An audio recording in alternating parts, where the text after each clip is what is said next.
And my tiny little nipples went to France. Hey, let's do this. Good evening, everybody. Welcome to Dire Bear. Welcome to Falskallan Nights. I am your host, the Bard with no name.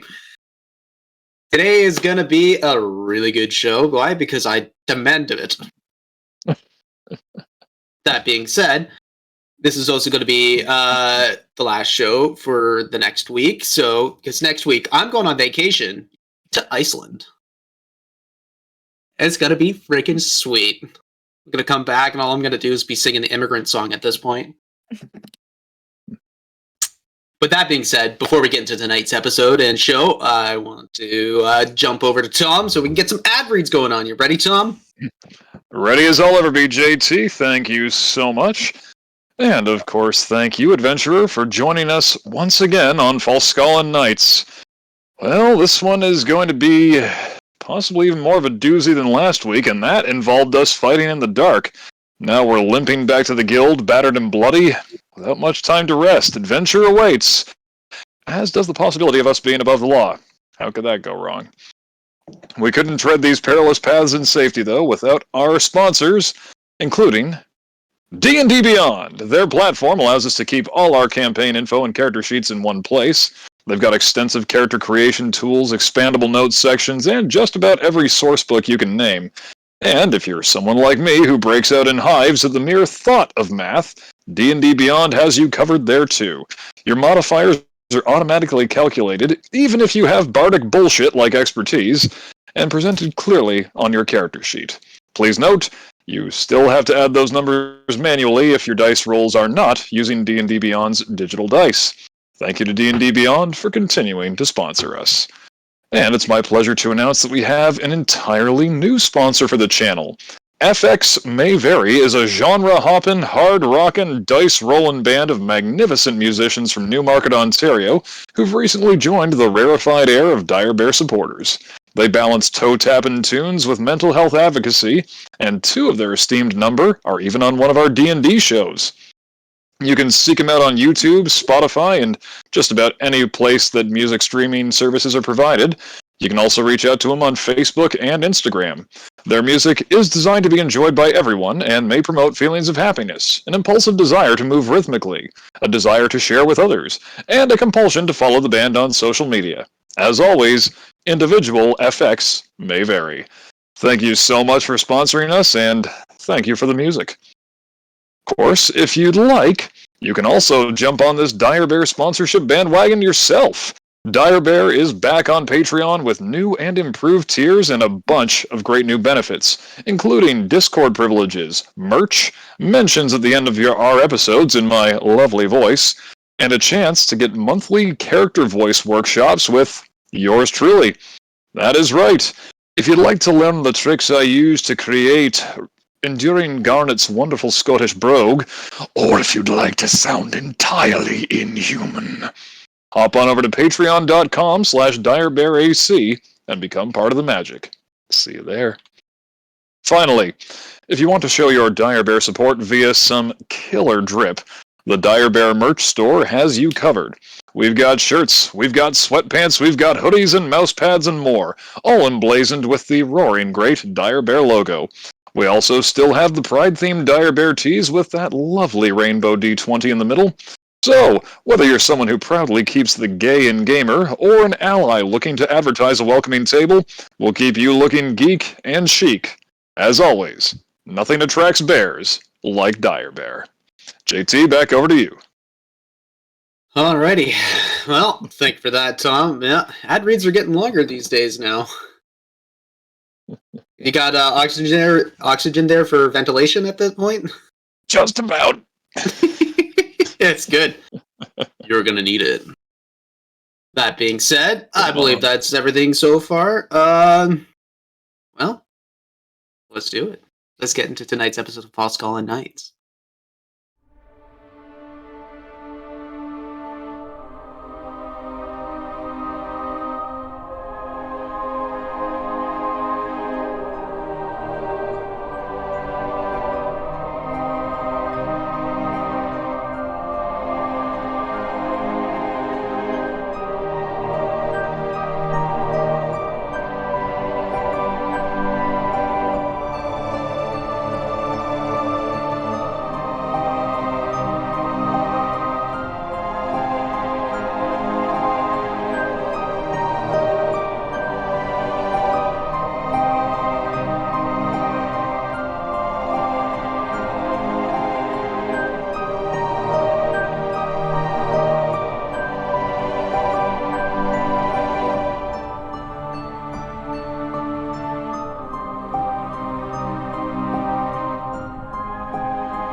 Last time on Falskallan Nights. Being ambushed on the street and fighting for their lives in the middle of pure darkness, not knowing who assailed them, Team Them, Sans Halsterian, being asked about the lockets while they were in their possessions. With great sass and wit being told to fuck off and shove it, the assailants decided to give Team Them a taste of real pain, being stabbed and slashed without warning, nearly downing some of the players. And with a well-timed mass healing word and some bardic inspiration, Diamondback really helped bring the group back to a alertness. I mean, as well as you could with these horny folk. That being said, Yimmer being the only person. What'd you say? I heard that. Always late. Quiet, you. I got my eyes on you. Yimmer being the only person who could actually see through the magical darkness. Yeah. Couldn't tell who was attacking, but knew when they would. Trying his best to give out call-outs, but didn't work to any well. Eventually, the attackers had found that Spleen had the lockets on. So, all ganging up and rummaging through her pouches, finding nothing except for a crocodile the size about yay big, biting on and creating a little bit of havoc. That being said, Bree, as much pain as she can endure, was taken from the finger and thrown aside, nearly giving Spleen a spook. That being said, they eventually found one of the lockets strapped to Spleen's side, ripping and tearing from the clothes that Spleen was wearing. They were able to grab one and go, because the town's guards were right on their tail. But as soon as the fight had started, it had ended. The assailants gone, nowhere to be found. Everybody hurting and still in this magical darkness. With the Onverian Guard coming through and sweeping the area, finding that there wasn't anybody there, called it safe. Eventually, the darkness had faded, and everybody decided to go back to the guild office. With the escort of the Onverian Guard, that's where you're going to meet Halsterian. That being said, you guys walk through the front door of the guild office, and you see Labertia just still sitting there, pipe in hand, leaning back in the chair, feet kicked right up, and she just looks over. Whoa. What the hell happened? Darkness. Blades. Well, that I can fucking tell. Do you guys need medical attention? Fuck yes. And beer. Ale. Whatever fucking liquor you got. Okay, give me a second. Bryony! Oh, yours. We need beer over here. Your old team is hurt.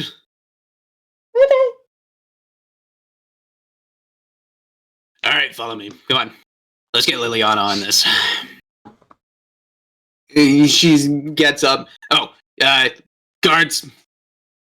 Did you actually find anything? And the guards looking back and forth. Oh, I'm sorry, man. We didn't find anything. It was dark. We went in. There was nothing. We swept the area. That's all we could do.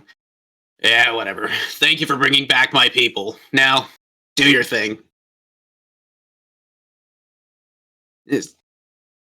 Alright, come on, follow me. We're going. It's too early for this shit. You're telling me. That being said, it's pretty much like sundown. Where that you guys are at. So you guys get into the medical office. You see a dwarvish woman, just like hair tied up in a bun, wearing Soul Weaver consortium clothing, and she looks up. Oh, Lord, what did you guys get into this time? Come, sit. I don't even fucking know what it was. What the fuck hit us? What the fuck were they speaking? That's just orcish. Thought it sounded uncomfortably familiar. Yeah, couldn't make out details, but yeah, sounds like if they were speaking orcs, they kind of looked like it. Could see the shapes. There we go. Think they were white hand? Yimmer, I'd like for you to retroactively make a perception check. Oh, action.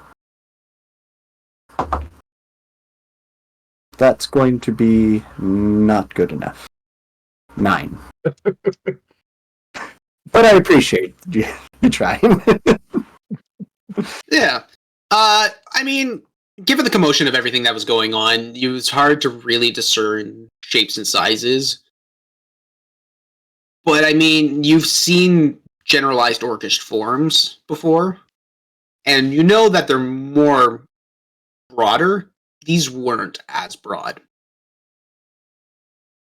They were scrawny orcs. all I can think about is Borderlands, like the mini psychos.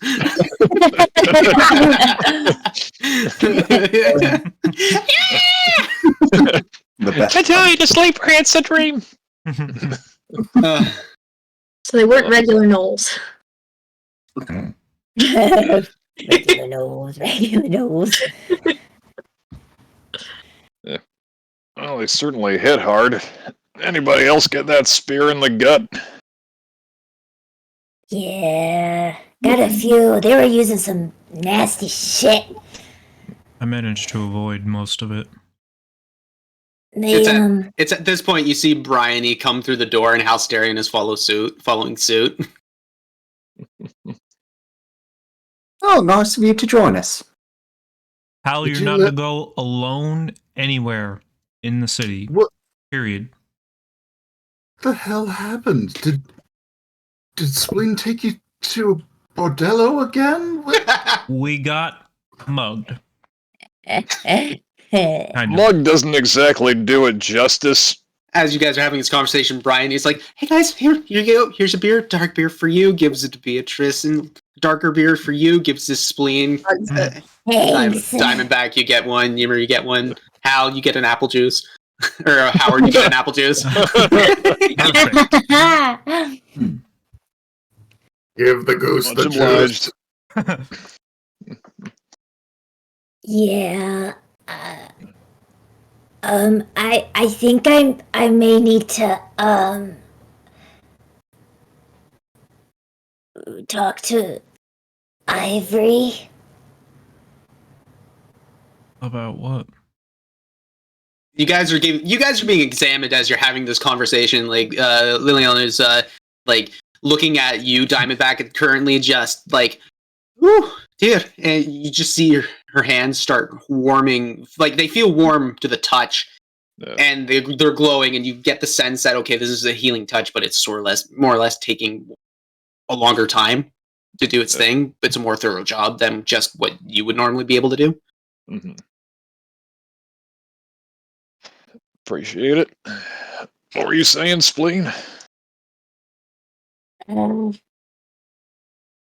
need to.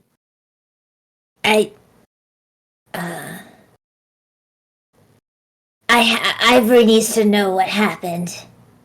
I lost a locket. I mean, there's not much we could do about it in that situation. Only losing one is really good outcome for that. Yeah.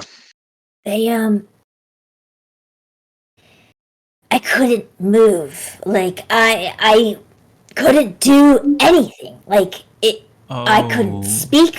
I couldn't fart if I wanted to. Like, it was straight up, like, frozen. That might explain. Was anyone else having that? Was that why no one was getting the hell out of that circle? Well, no, I could kind of see, but I was kind of right next to Spleen, and it did kind of look like they did something to her, because, you know... I mean, I was fighting them. That's another reason why I didn't leave. There I was a didn't know fucker in who front of me, so I was fighting him. I wasn't about to leave someone alive.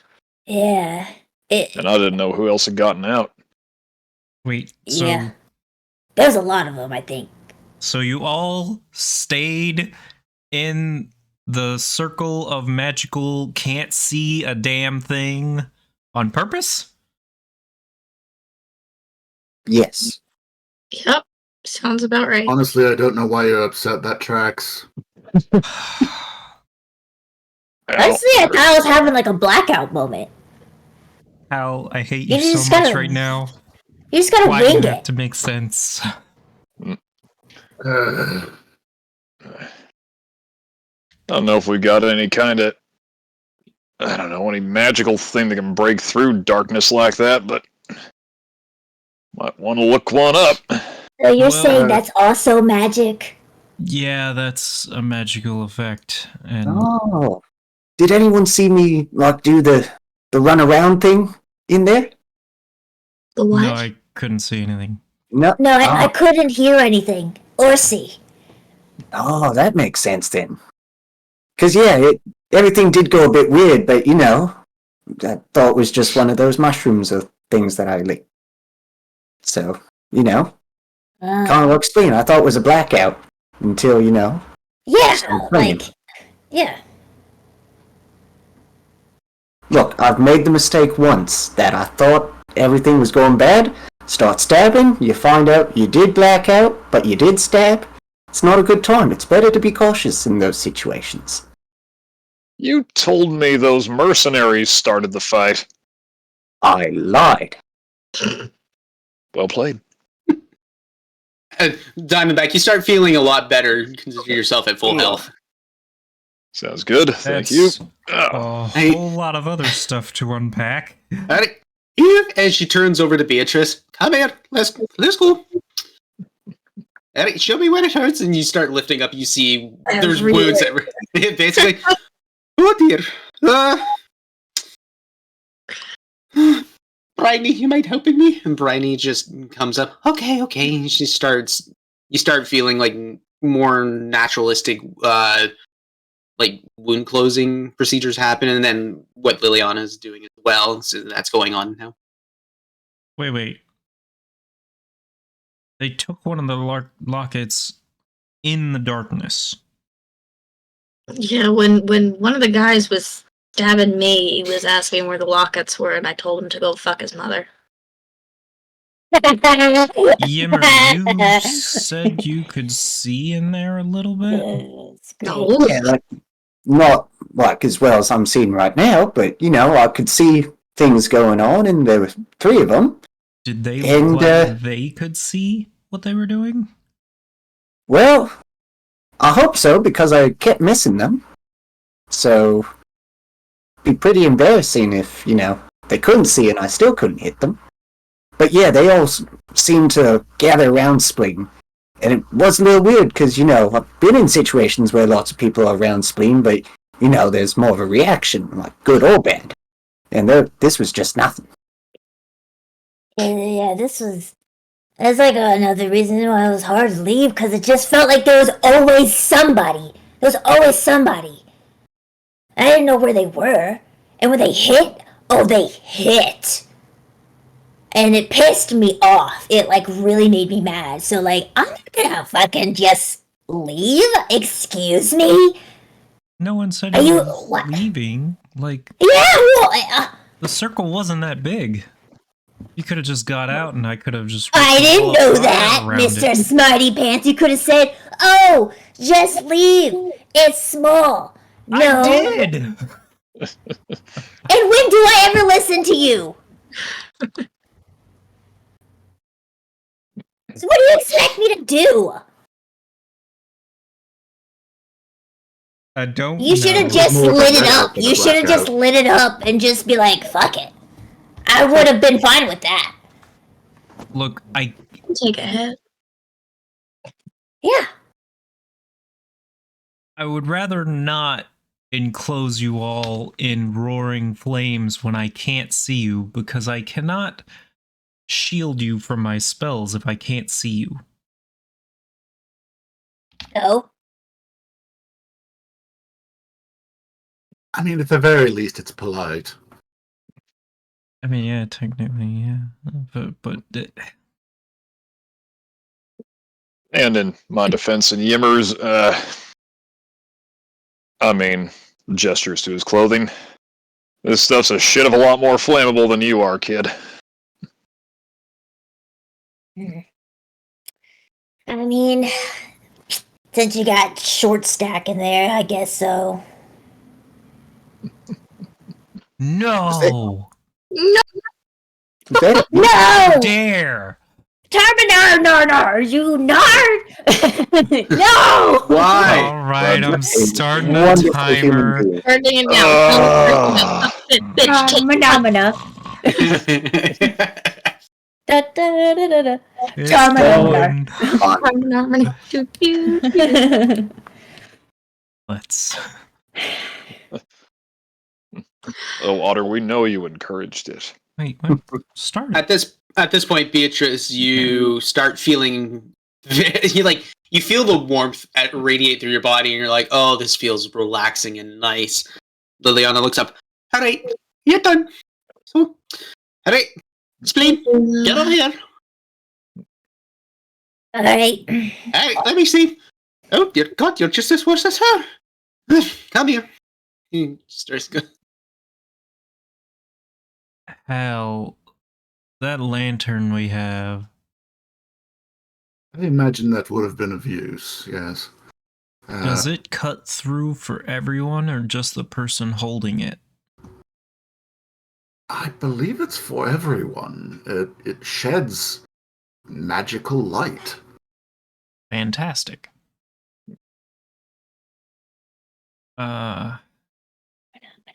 They gathered specifically around Spleen?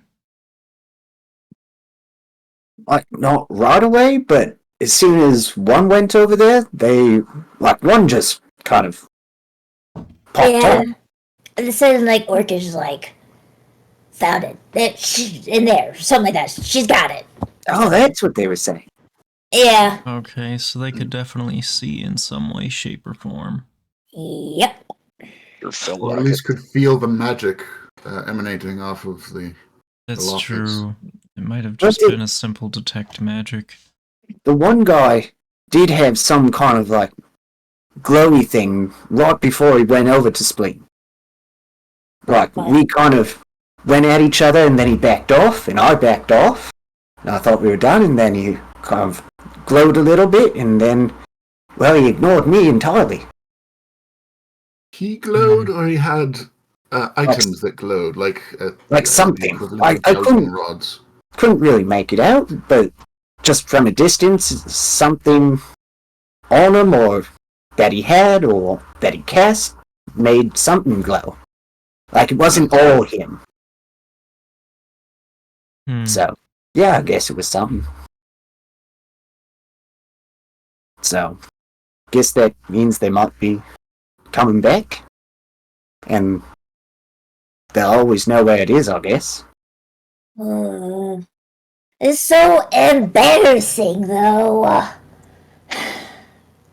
Wait, what is? Losing it up amulet. Dang it! You Try not to say the other word. see. You couldn't almost see, did. Spleen. That's losing just Yeah. one is pretty good. They But had a really big drop on us. And you know what they say, like, fool me once, shame on you, fool me twice, shame on... You know, you just can't... Shame on their You can't fool me twice. family. Fool me Shame on their twice cow. and die. Well, that works for me. Plus, considering I was thinking Tobias might not get a chance to reckon himself on me, we're lucky to get out of there with anything up to and including our lives. Wait Oh, a it wasn't moment. Tobias, probably. No. Oh no. Looking for lockets. I don't think- Tobias be looking for the lockets. I feel like Tobias just has a thing for Diamondback. Don't we all? I don't think orcs would stoop that low to work with him, so... We haven't confirmed that they're orcs. We've confirmed that they're speaking orcish. It could perhaps be Well, a red herring, if you will. maybe... It could be, but if they could see, why weren't they focusing on me? I They don't were think it's super- a bird. Yeah, they wouldn't... Did they focus Misdirection. on... Yes, it would. Well... But that would be dumb if it was Tobias.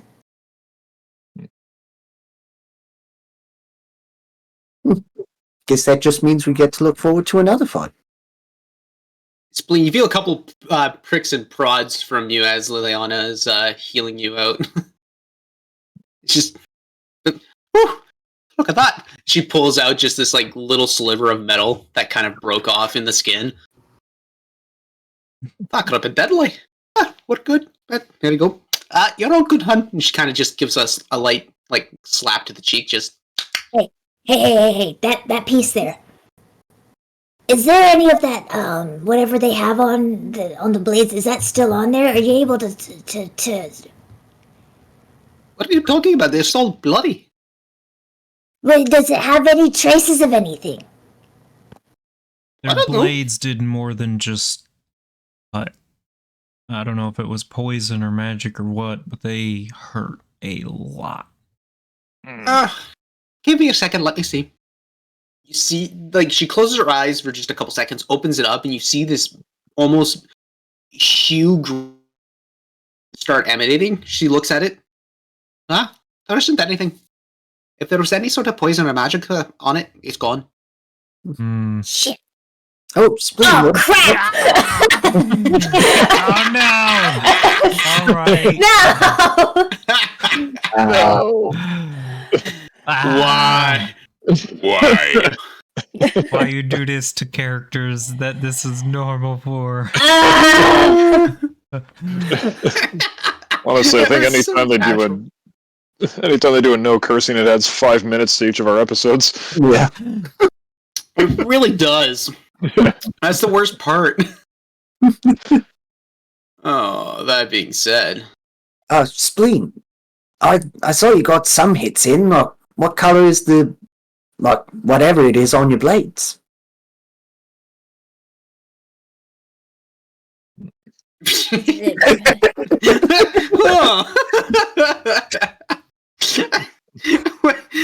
Now that you look, it looks more like a dark purplish blood. Do I know what that might be from? The fudge!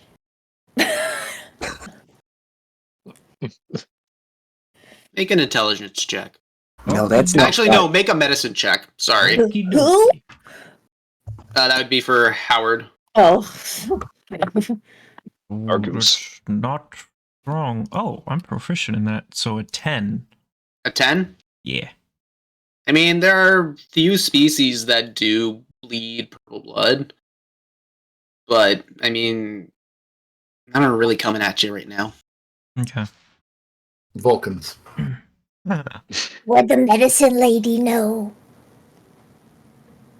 Yo, medicine lady! Yo, medicine lady. Medicine lady, yo! Yo! She looks. Well, she's kind of taking a quick look at it. Give it here. Just let me see. Grabs, kind of looks it over. I mean, almost orcish. It's hard to tell, really. At this point, how far have you been out of battle? Not long. They're still coagulating. If not coagulated, she kind of picks at it. Yeah, it's hardened. If it were fresh, I'd probably be able to tell you more, but Hmm. Dang it. Hey, give me that. She gives it back. She goes over to Humor. All right, you been hit? Yeah, just a little bit. All right, let me take a look. He starts doing the once over on you. At this point, you see Crimson Pride enter the room, or still like donning, or more or less just like civilian gear at this point. Still's got her sword by her side, but that's about it. Has a nice warm cloak draped over her body in the classic Crimson Pride red. She looks up. All right, so I heard you were attacked. I see Liliana is looking you over. Everybody okay? Well, you're still here, obviously, but tell me. For the most part, we're fine. We did lose a locket, though. Yep. They You were. lost a locket? Yeah. Interesting. Yeah. It's like they knew exactly where it was, and they made me not be able to move, so I couldn't do anything. You were held without your will, and you had things taken. Yeah. And it was like complete pitch black. So like couldn't see. Ivory is not going to like to hear any of that, and I don't think Attenuate Coldbald would either. Yeah, see Especially guys, the I told fact you. that we were ambushed right in the middle of the city. That's Yeah, that's the most concerning part of it all, too. You didn't see anything? Yimmer saw useful. a little, but not much. They spoke Orcish. You spoke? So, you didn't see anything, but you heard Orcish. Yeah. What went on? We got ambushed, and then they started going around and being like, "Where's the lockets? Where's the lockets? Where are they?" And like, I know it was here. And then they was like, apparently they know like they have somebody has something glowing that maybe detects it, and then they like ganged up on me when they figured out that I had it, and then they made me not be able to move. Like it just came over me, like I couldn't even speak. And they started searching my stuff, and then like they knew the exact location of one of the lockets and like tore through it, took it, and then when the guards started coming, they just gone. That was another thing. Yimmer, did you see where they went to get out of there? You're Muted. You muted. They all just vanished.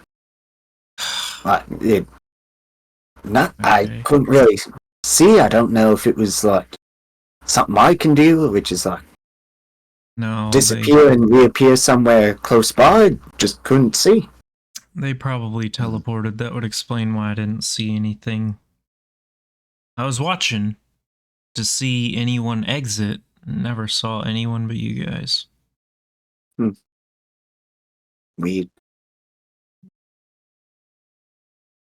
Hmm. Does anyone know how to like, stop people from doing that? Well, both Hal and I can stop them if we see them do it. But, you know, magical darkness. I can stop their lives with my axe, but that's about it. You hear a little chuckle from Pride. Just, that's... yeah. That would be my solution. Go to give her a fist bump. She kind of does one back. Bryony, are you doing okay? Bryony looks up. She has like a beer in her hand. She's just like drinking it. It's like an oversized like mug. Just. Oh god, I'm gonna have to deal with you drunk later. Okay. That being said, are you guys ready to go? Go where? Well, to the Triumvirate. Oh, We're going to grab you. right. Grab you. Oh, my whole brain was taken up by this ambush. Yeah, Obviously. that would be fantastic. Well, the thing is, we'll get you to the Triumvirate, and then we'll probably get you back to the Castle Onver when you guys are ready, which should be soon, because getting back Stolness would be really nice. It'd also get Envy out of here, and dear God, she's a bitch right now. Does seem to have that way about her. Yeah, I know. There's a reason she's envious. I don't know, I can't like it. Uh-huh. That being said, it might be good to get you out of the city anyway. If you're being targeted within the city, it'll help for them to not be able to find you within it. Yeah.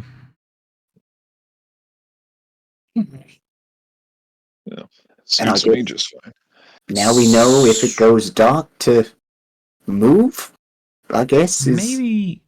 Yes. I guess. Yes. Get to where I can see, and then we'll fight back. But if I can't see, how do I know where you are so you can see? Just get hey. out of the Okay. darkness. Get to somewhere you can see. Trust me, I'll be able to find you. Wait, you were in darkness? Magical darkness, yes. You didn't say that before. I They said hit pitch us black. with it. You said pitch black. I thought you were just blinded. No, it was magical darkness, a dome. Don't. They hit us with it before anything. Interesting. And they can see in it, Yeah. apparently.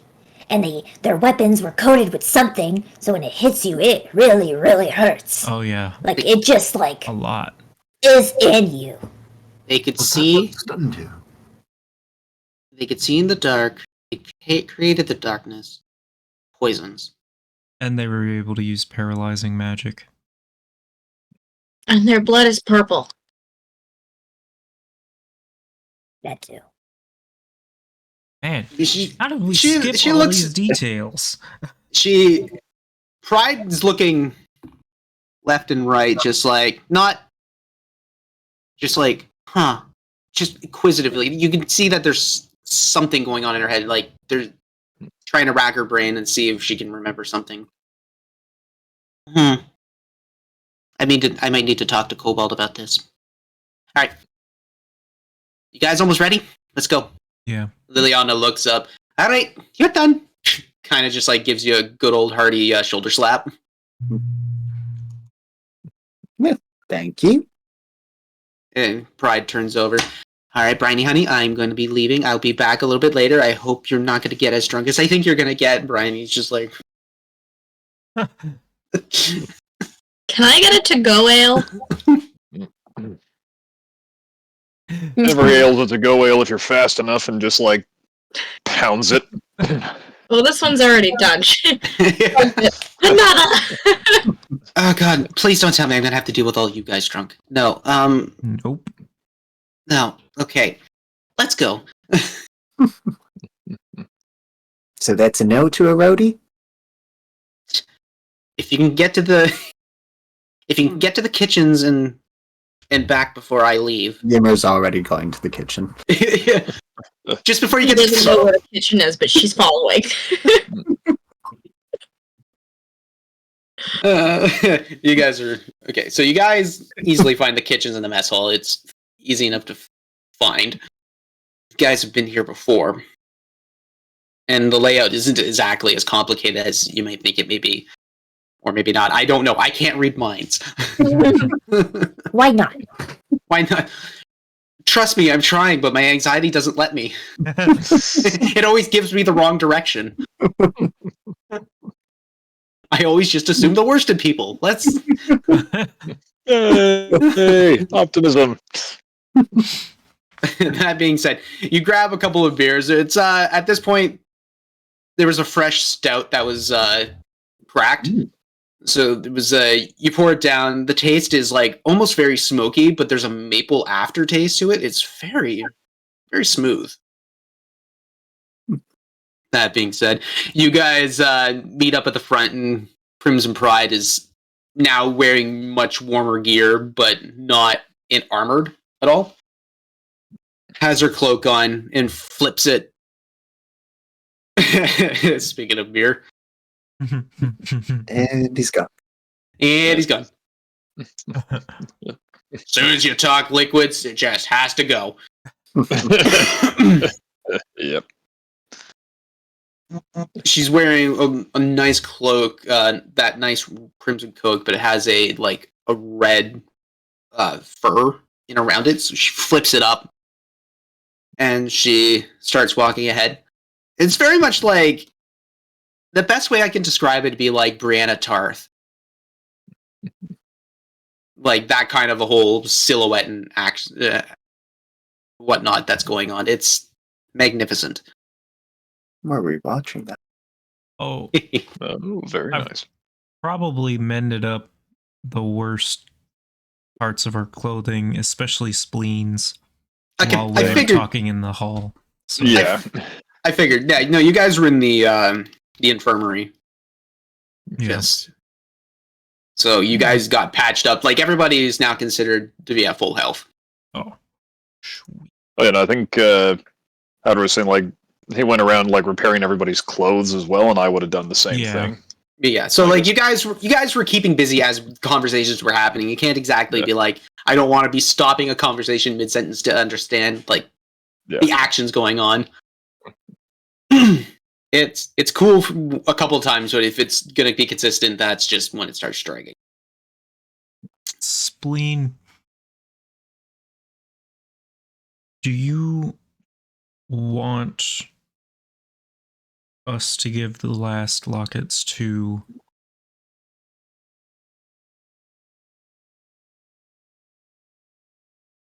Rain? Ivory. Honestly, I feel like if they can find the lockets magically, that might be a bad thing for Ivory, who, you know, nobody knows exists. It could lead them right to them.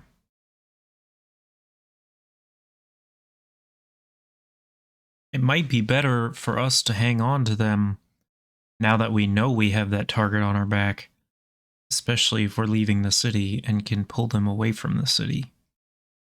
That's true. I also don't want to give away Patrina's because I want to take it to her and see what she'd say or do. Honestly, I have mixed feelings about that, but Why? kind of want to do the same. You think she'd, get mad? No. I worry if she might be someone who is, quote unquote, the wrong hands for it to be in. I'm not gonna give it to her. I just want her to explain. If she talks to us. Or me. Because she likes me. Yeah. It's not a terrible idea. I'd like for you guys to make perception checks, please. Okay. Did we have a short rest? Not a short rest. You got healed. Okay. Just checking. 11. 11. Beatrice, 8. down and back. 22. Spleen. 22. House Darian. 21. You're also muted. Yes, well, that'll do. 21. And Yimmer. 23. 23. Okay, so Diamondback, Spleen, Yimmer. You notice that Pride is she's lightly speaking into the necklace that that all the colors have.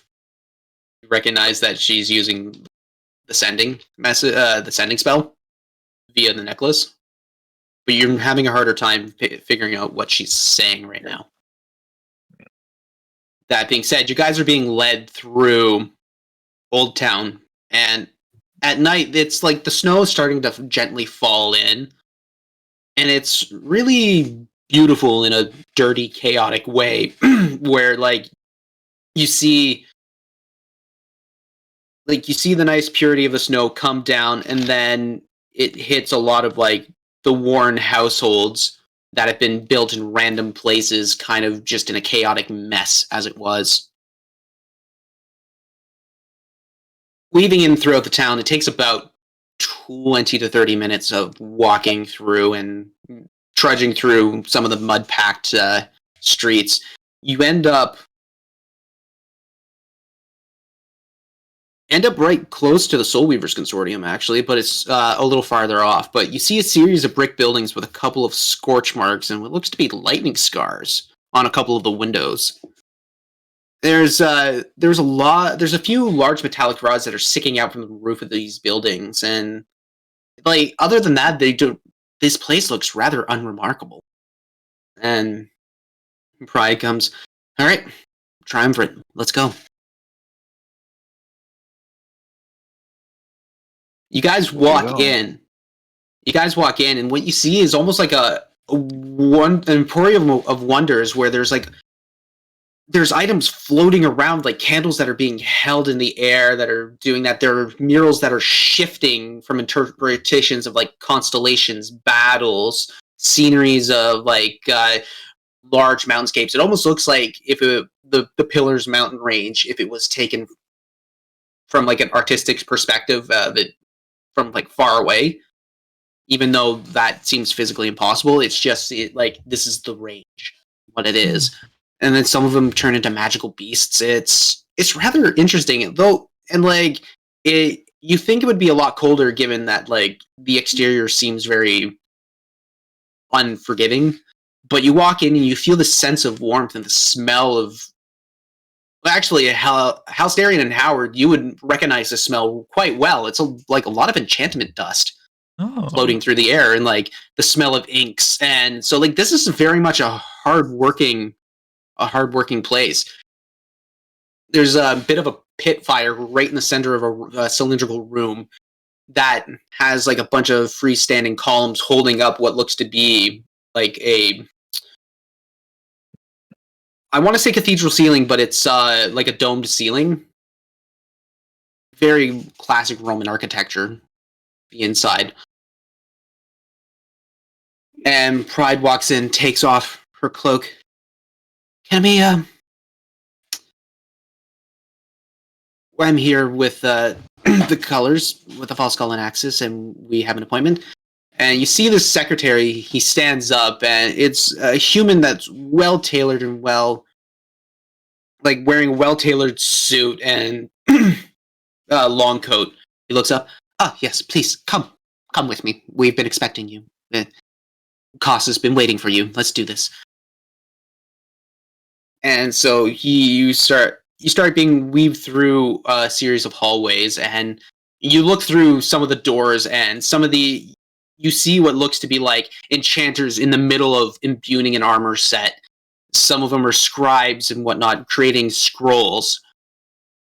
And these are like a bunch of different people. Like you see lizard folk, you see Minotaur and some Leonin. These are very much like as exotic as this place is. The people are just as exotic. It's pretty fantastical in its own right. All right, there we go.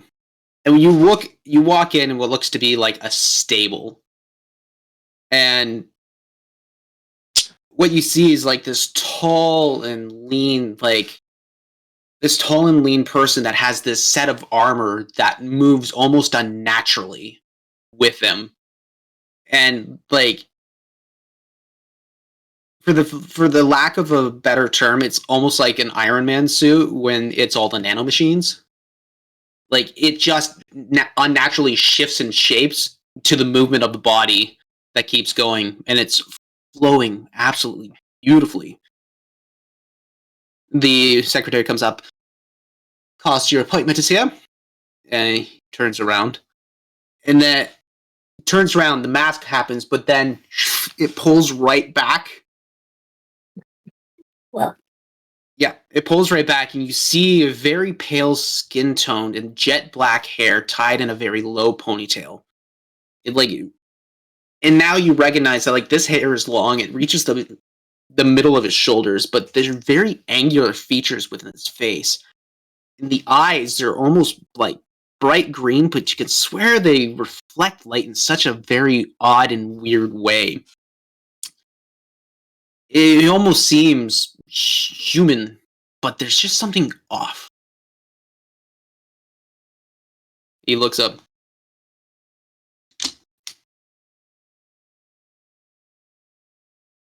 Pride looks up. You can please use your voice. It'd be easier that way. He looks around. Oh yes, I'm sorry. I forgot. I like speaking to people in their minds. It makes it easier, but if this makes everybody else comfortable, I can do that. Well, I mean, this lets us all hear you, so... That's true. I'm not used to dealing with this. That being said, I hear you're going into Solness. Yeah. Yep. We've been making those masks for, the Axis, and now, I guess I'm giving them to you. Are you sure you're ready to go into this? Well, I mean, what's the worst that could happen?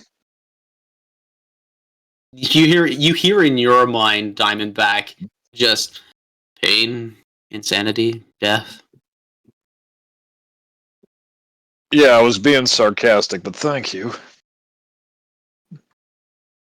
You just hear it loud. You're welcome. All right, I want you guys to come here.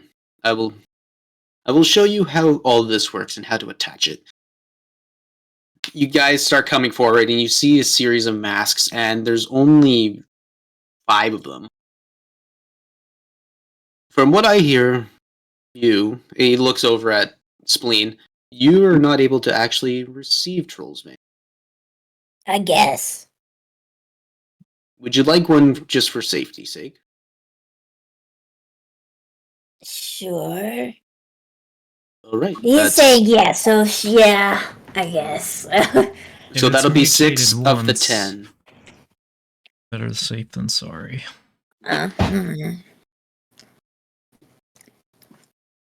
Who are you? I'm Koss. Koss. It's a pleasure to meet you. Sweet. And Cool as soon as armor. Really cool armor. you guys get closer and you realize that this guy is a lot older than he looks. From afar away, almost looks like a middle-aged, maybe a little bit older human person. But as soon as you get in closer, you start noticing that there are heavier wrinkles that are kind of micro-embedded into the skin that show okay, this person's actually lived a hell of a lot longer than you think they have. You're asking about my armor. Yeah, it's cool. Thank you. I went to hell and back for... Is it little bugs? No, it is not. Come, I'm going to show you how to wear these masks. And he starts pulling out these series of masks, and they almost look like plague doctor's masks, where it's leather. It's leather, and it's almost put into a beak shape. It does that, comes up, covers the nose, and then you see what looks to be giant ocular. Lenses. I can't words tonight. I'm tired. Ocular lenses. Yeah, ocular lenses that are almost like dome shaped, so that way you actually have a cone of view instead of just one. These ones, because they are magical, they will fit to your face and shape and adjust. Please come. I will show you how to put them on. And so Howard, like you come up and here he puts it on you, and this is how you do it: chin first, up and over. Then he just starts going through the whole motions of it all. It's rather simplistic in what it was. In about 5 minutes, it should adjust. So you start wearing this thing for 5 minutes, and it feels rather uncomfortable and almost claustrophobic in its own right. But afterwards, it tightens perfectly. It fits your face, and as soon as you start talking, it starts adjusting and moving itself with you. It almost feels like a second set of skin. It feels really natural. And even looking through the eyeglasses, it doesn't fog up due to like condensation or anything else like that. Oh. These are much more in depth than the ones we used last time. I pride myself on adjusting everything. That being said, if you have other magical items that require you to focus on them, you might want to take them. You might want to take one of them away and use the mask as primary.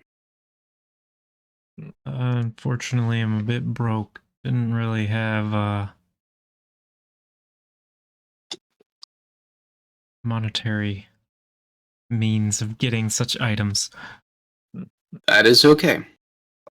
You're at the Triumvirate. We probably have something. That being said, you were asking about the armor. About it being little bugs? Yeah. Sorry, I was looking at the wall. They're not. They're not. They're not bugs. Did you really go to hell and back for them? At this point, you see an older woman come in. A woman that you actually recognize. Adira walks in, still wearing the Soul Weavers Consortium clothing and a really nice top knit bun. And you see Koss stop, turn, give like a half cocked smile. You see Adira just kind of like blush a little and look away. Oh right, I'm sorry. There are people here. Hi, hun. And Adira comes back. Hi, how's it going? I just wanted to check in and see how you were doing. I was working at the consortium and wanted to make sure that, things were okay. Yes.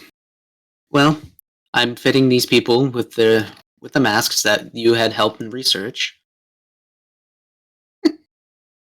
You're missing Otter. You're missing me introduce Koss and Adira. Yeah, Koss is here. And Adira. Epic lore. Is Ah! now that you're here, I actually feel weird about this. Why? Why am I now getting nervous? Yeah, and Koss is wearing bugs.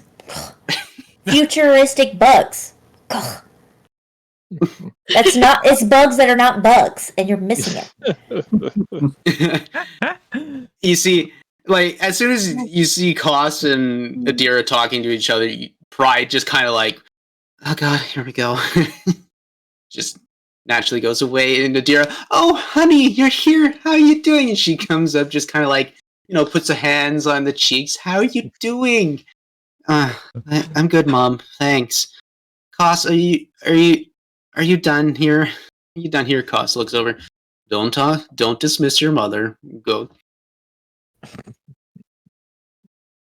Howard is just leaning into Halsterian like, but he didn't answer the question. Did he really go to hell for that armor? Maybe it's like a small town that has a weird name, like it's called Hell, like, and it's not actually Hell. Like Disneyland. Howard, you hear in your mind, yes, I did go to hell. And I think he's just not just saying it because maybe the place like really sucks, and like the place is called Hell. Maybe it's like Hail, like there's an accent to it, but like he really hated it there. Like the hotel service was shit, the food was shit, the weather was shit. So he's like, oh, I went to hell and back, and I don't think so, but you never know. I know. I think so. I mean, there's a town in the country I'm from that's literally called fucking. Wow. Yeah. That's Spelled See? with PH. See, I trust my gut. And sometimes it may be gas, but I trust it. I have to make that a note.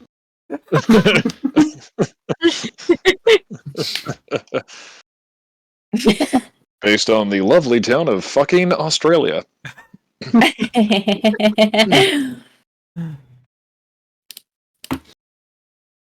they root for the home team. I just realized the timer has ended. That's fine. That being said, so Dira and Koss are like, now, sweetie, aren't you?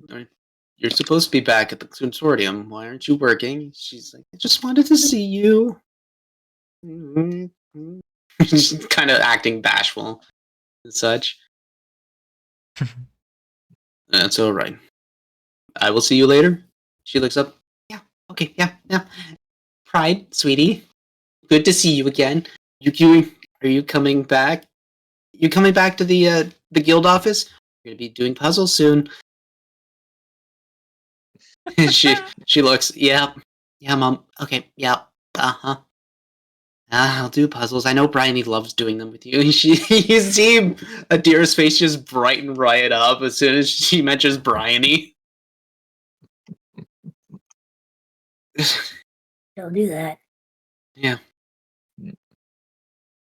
With that, you see Koss. I believe that's everything we have for you right now. I've told you how to do these things. Please don't get them destroyed. We'll do our best not to. You said that you might be able to provide other equipment then? Not me personally. Oh, my apologies. I was misunderstanding. We have the ability to produce. We don't keep a stock. Normally we make on commission. Given Got that it. the Axis has asked for a lot, all of our people are tied right up.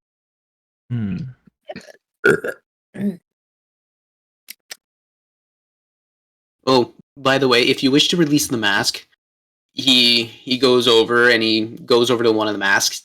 He does like a little hand wave over the beak section. You see a series of runes light up. It's like, just wave your hand, hit these runes, and it will release. Okay. Now I gotta make an item card for you guys. It was one of those things. I'm like, all right, I'm gonna do it. Oh shit! Take care of that right after we figure out where fucking is on the map. I don't know why, but as soon as you were like, this is how you release them, my brain processed you just slapping one of us in the back of the head. Just like my Nona. Let it down. Remove mask by slapping back of head. Yeah. Yimmer, I'm not doing that for you because you keep saying harder. And you never do. If you're done, you may go now. Yep. Okay.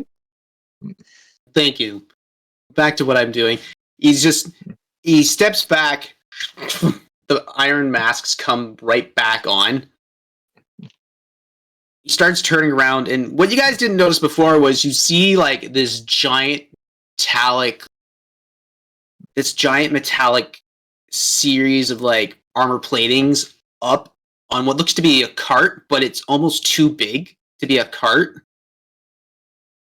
There's like a series of wheels on it and everything. And when he goes back, you see the armor just change, and a giant flame comes right out of it. He just starts what looks to be, for lack of a better term, welding. Welding. That is some fancy ass armor. Must have been a hell of a bargain to get it. I was waiting for that. I would very much like to learn how that works.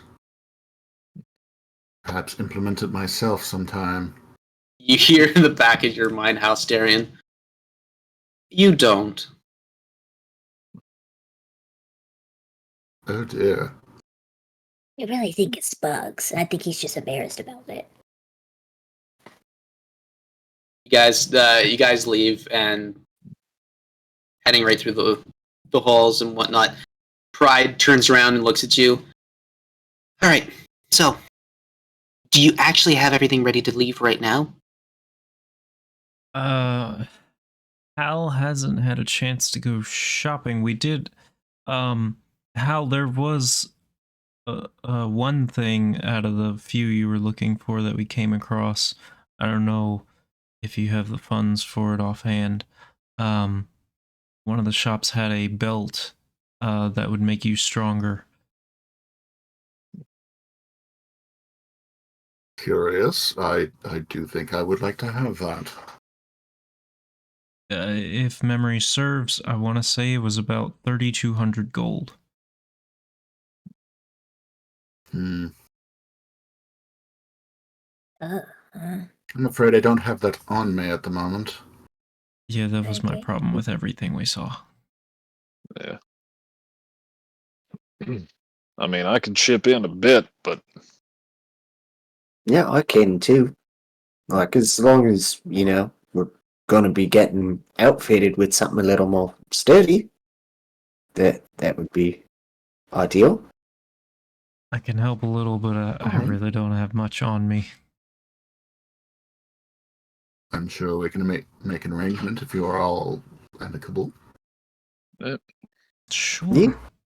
Or maybe we just kill the shopkeeper and take it. That's what I was thinking. The whole point of what we do Yeah, is first to one. prevent deaths in the city. nominally. Yeah. I would have brought them back.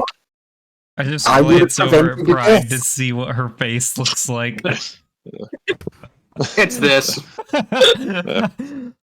See, this is what Well. happens when you don't outfit us with stuff. We have to go looking for it, and then, But You not an never endless know. treasury of things.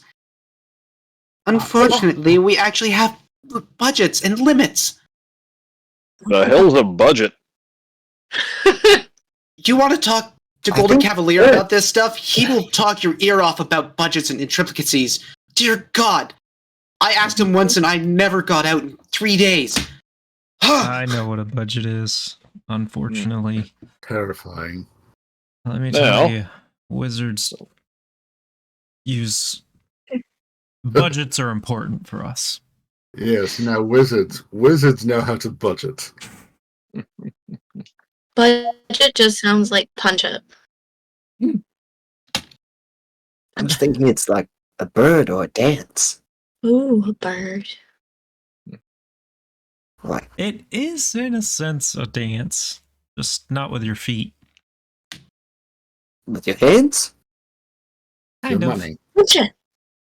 Yeah, with money. Mm. Oh, Budget you sounds did like not- a small buddy. Oh! Is that what Get it. your alligator is? Is he a budget? Yeah. Yeah, it's a crocodile. But yeah. I Oh, love now budget. specifics are coming out. You know, if we're a little hard up for cash getting this belt, Three, the budget. I got a trick up my sleeve. Might be able to knock at least a few coins off it. How I'll just so? stand in the corner with my axe. Hand me something you value greatly.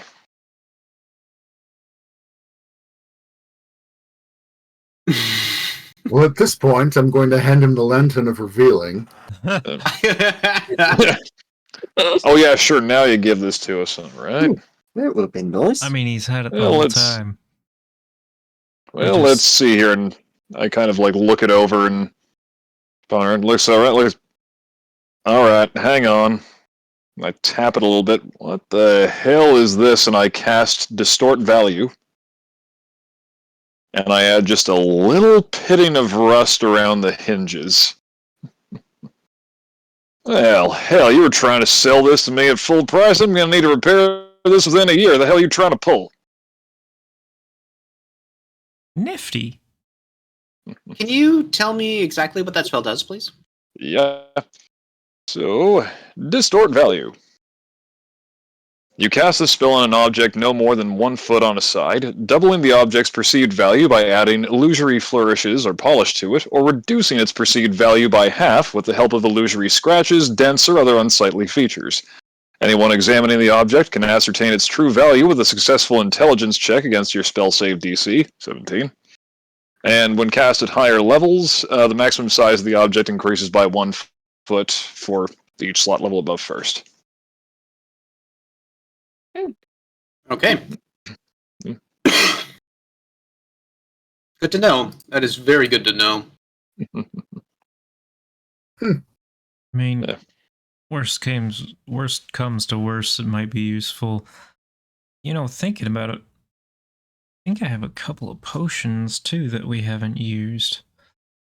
Mm-hmm. Potions? That we could possibly get some money out of, but I don't know how much. Yeah, I've got a potion of water breathing right here as he pulls it out of the bag. You guys are now walking and talking at this Yeah. point. Yes. Yeah. Continually. You're not just stuck in the middle of the triumvirate. What do you mean? As amusing as that would be, no. Yeah. Talking about devaluing things in front of the people Yeah. who create the valuable items. I never overtly said I was devaluing something. I just took a look at a lantern and found some really disconcerting rust around the hinges. You know, Yeah, that's what you said last time. I've also still got my bottle from Gelbin of that whiskey. Me too. I wonder how much we Whiskey? could get for Is that that. whiskey? Certainly more than my half bottle.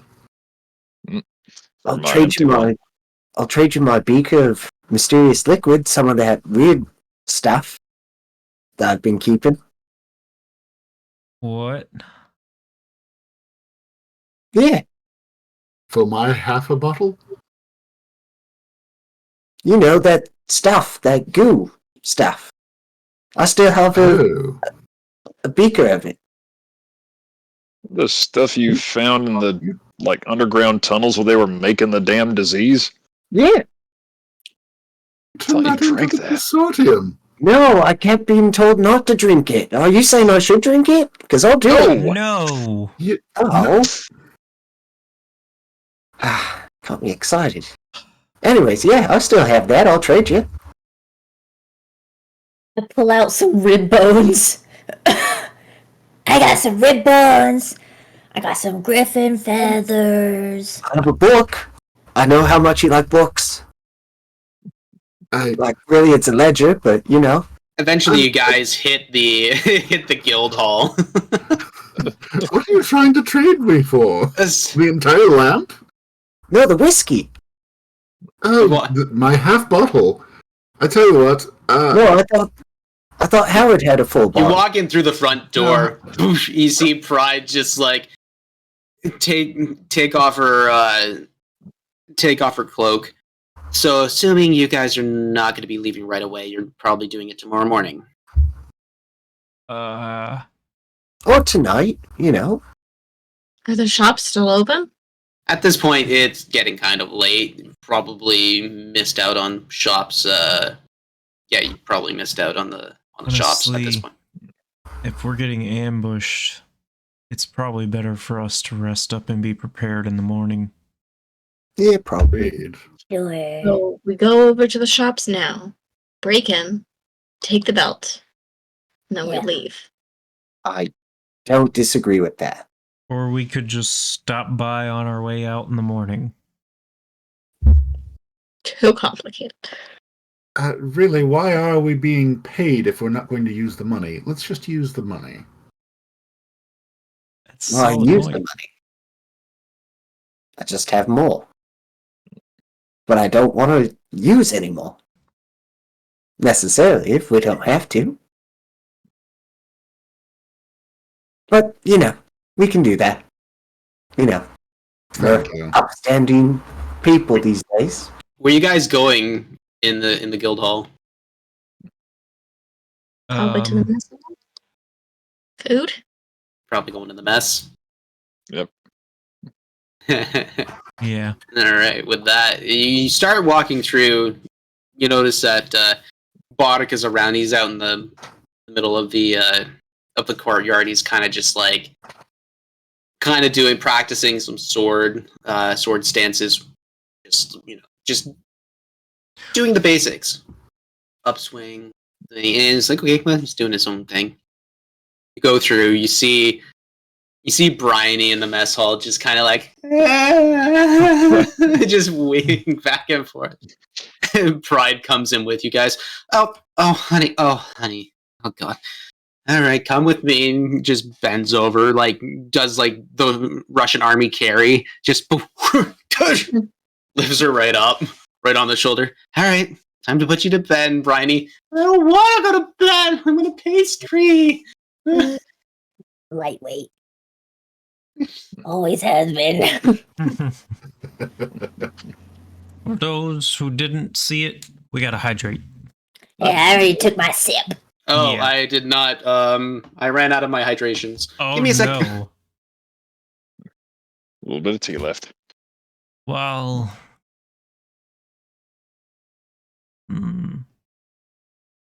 Hal, how much do you need for that belt? You said it was. Let's see here.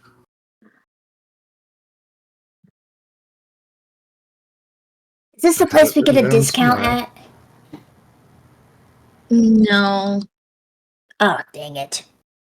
I don't think so. I don't think Felix had the belt. Shoot.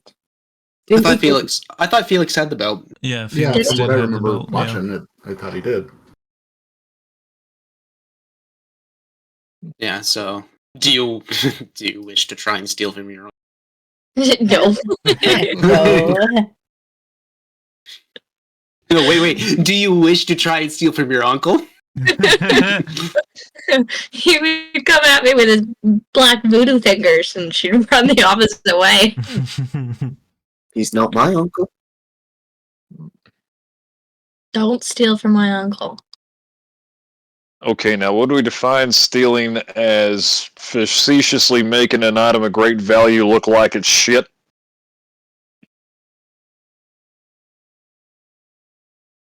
I mean, if he made it... I think he works more as like a pawn shop. Like, I think people brought Oh. him stuff. So, Might but also, work like, then. my uncle's smart as shit. So, Ah, like, hell. might see through it. And then we might not get the family discount. So, Ugh. Better not to be...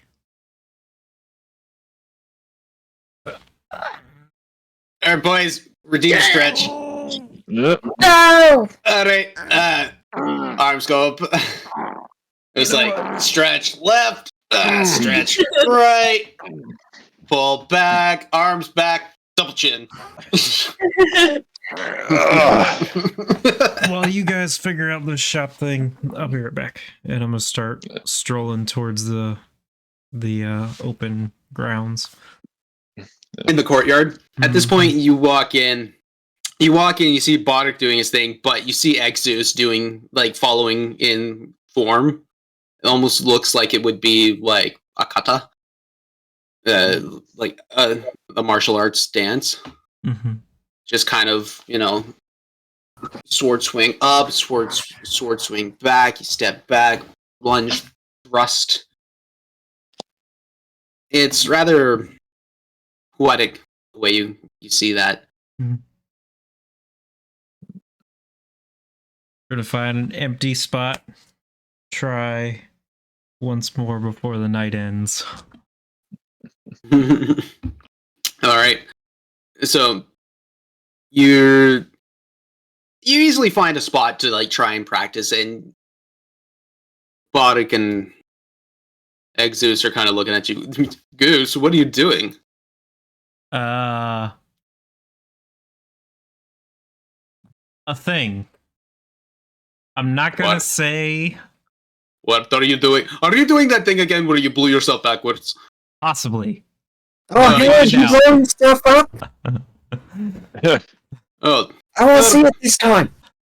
I guess we're all gonna walk over. at this point, like you guys have a bunch of food. Like the mess hall is kind of at this point, like a cook had come in and created a bunch of food, but has left it now, and kind of left it as a open form stuff. So you guys go in, you just grab a bunch of different foods, and it looks like it's just pork chops and some potatoes, and like it was very much just more of a bland meal.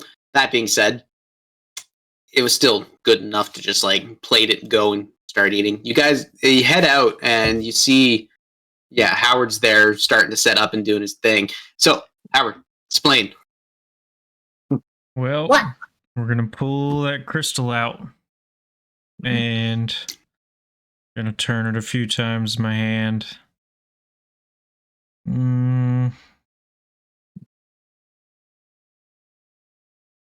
I'm gonna turn a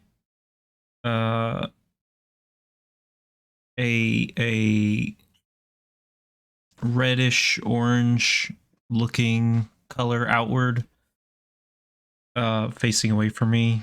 Well, I guess we'll go with a classic. And a little red beam is gonna come shooting out of it All right, towards an empty area. roll your, I guess your attack roll. That's -4 this time, right? Yeah. Still an intelligence check like before? Yes, that's what it is. Okay. Yep. Blow What's my shit up. intelligence bonus? Yo, Burb. What? I decided to use the colorful die for the colorful spell. First. Oh, let me tell you, it liked the idea because it was a nat 20. Wow! Of course it is for Straight you. 20 at -4 with my Keep it. intelligence bonus. Nice. Oh. So, setting the crystal, the glass, and everything, you start spinning.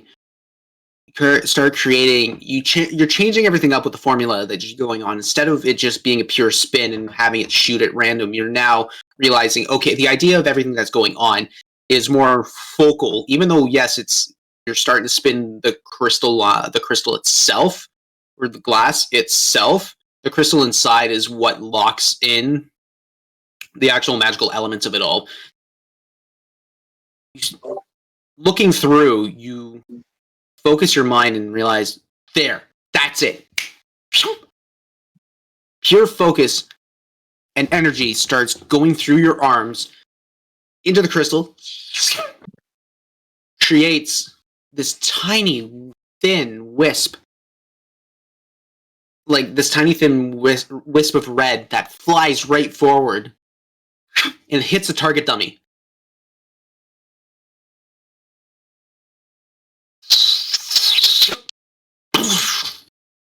Fires right out. It creates this almost like large, like, again, I keep relating everything to like that anime moment where it's like the tiny piercing thing ends up and it just explodes out the backside. And there's Boddick and Exus are like, whoa, oh jeez. Did it reach full size? Define full size. What is the parameters that you're trying to set? Essentially the size of a fireball. It did not reach the size of a fireball. It definitely, you hit what almost seems to be like a cone, like a conal effect on. I would like for you to now next time you try and make these, next time you make these checks, it'll be at a -3. Ooh.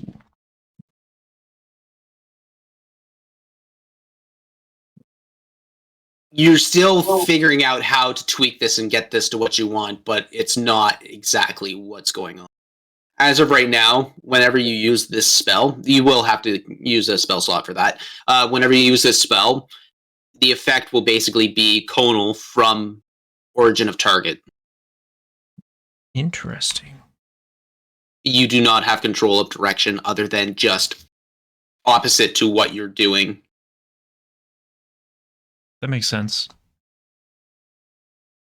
Not what I was going for, but I like where this is going. I think I have a better idea of how to channel it properly. Well, that's good, because I was running out of spells. Exus, I might have another new trick soon, and I still have one you haven't seen yet. Well, Goose, you've always surprised me.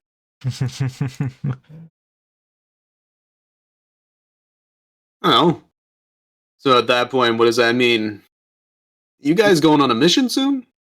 Yeah, we gotta leave in the morning. You guys will do fine. Mhm.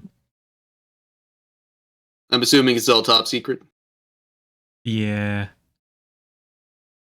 Those are the best ones. And Bark looks, yeah, you know, you and I have gone through a couple of those missions ourselves. Big Zeus and Bark, it's just kind of like the old guys that just like throw back, do like a half-hearty chuckle, and just kind of like slap each other's chests at that point. All right, Exus, I need to see your skills this time. All right, let's spar. Just I'll probably start- hang out with them for a few hours because I haven't spent time with Exus in a while. yeah. They're like the old guys at like the diners are like one of the first people there, and they have like their veteran hats and stuff like Vietnam War. Oh, They're just God. sitting We all know there. those people. Oh. Has anyone seen the movies Badasses? I've heard of it. It sounds familiar. I think you've seen one of them, maybe, Burb. I don't remember. Well, I go to like Bojangles and stuff with my father at times, and it is filled with people like that. It is filled. Gotta admit, when I worked at Tim Hortons, you'd get a lot of the legionaries come through and be like, "Yep." They just sit there and they hang out, and I'm like, "Yep, that's just what they Yeah. do." Mhm. Coffee culture, man. Mm-hmm. Barik is Yeah. one of those people. The Yeah. badass movies are about two old dudes who kick ass, essentially. Yeah, Yep. Good to know. starring Clint Eastwood and Tommy Lee Jones. No, it's I forget his actual name off the top of my head, but he plays Machete. And Danny Trejo. yes, Oh, that's the one, yeah. thank you. And Danny Glover. Oh, amazing. Oh, Should be I looking haven't into my watched territory. Oh, it's Hola. fantastic. I love it. I'll have to Danny watch Trejo it. is a bean. Love him. I love them both, so I have to watch that movie. There's two of them. Oh, great. Fantastic. That's what I think of now between Bark and Exus together. Oh my god, yes.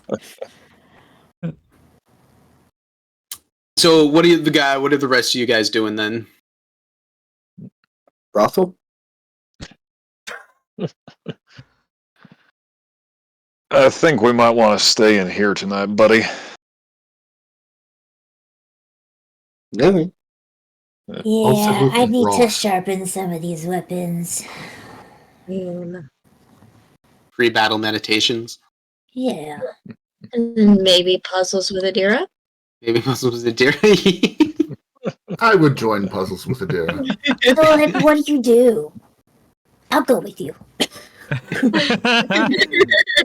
You guys go into like an almost like living room area where there's a giant fire going on and a bunch of tables set up. It's almost like the mess hall, but it's actually quite nice. But there's no food or drink allowed in here. You see Adira. You see Adira sitting by herself. Actually, I was gonna say she's sitting with Brian. I'm like, no, Brian, he's not there. She's drunk. Yeah, she's drunk. You see Adira sitting there, and she literally has a puzzle going, and so she's putting just one piece there, one piece there. Oh, hi! You guys are coming through puzzles? Hi. I'm just gonna watch. Oh, you come right here. I got a spot for you right here. And she taps the seat right beside her. Okay. Is that like a dining table, sort of, or where is it? It's basically like a dining table, almost close to the fire. So she's nice and toasty warm, and you guys would be nice and toasty warm too. Beal, sit down. Yeah, Beal, sit down. You sit down as well. I know Pride will be coming by soon, and it's really nice that you guys are here. Appreciate it. She kind of looks up and almost gives you like that grandmotherly, like happy smile, just like. I give a big menacing smile, but it's genuine. Oh, you're so precious. Oh, I haven't heard that one. Whoa. Oh wait, are you guys thirsty? Yes. I'm making hot chocolates. Well, now you're talking. So wait, Diamondback, you're here too? Yeah, I was just gonna kind of like sit in the corner, pull out the lute, and play some songs for anybody who wants to hear. Okay, don't tell Pride. And she kind of runs off. Comes back with a bunch. Comes back with a bunch of hot chocolates. Whiskey in it. Way ahead of you, darling.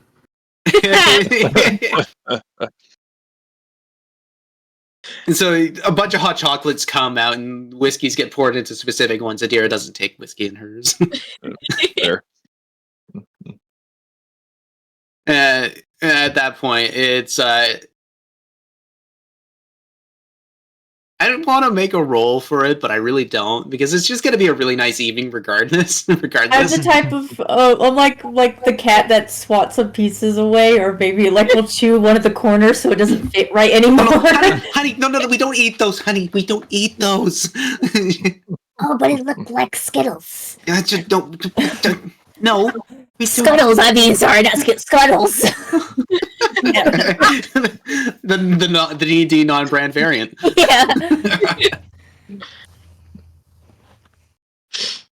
So, what? How do you win? So if I get more pieces, I start like hiding them.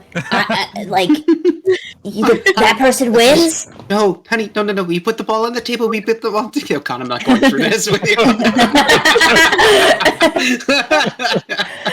I realize what's going on. No! I'll find a way to make it competitive. I'll use release mask.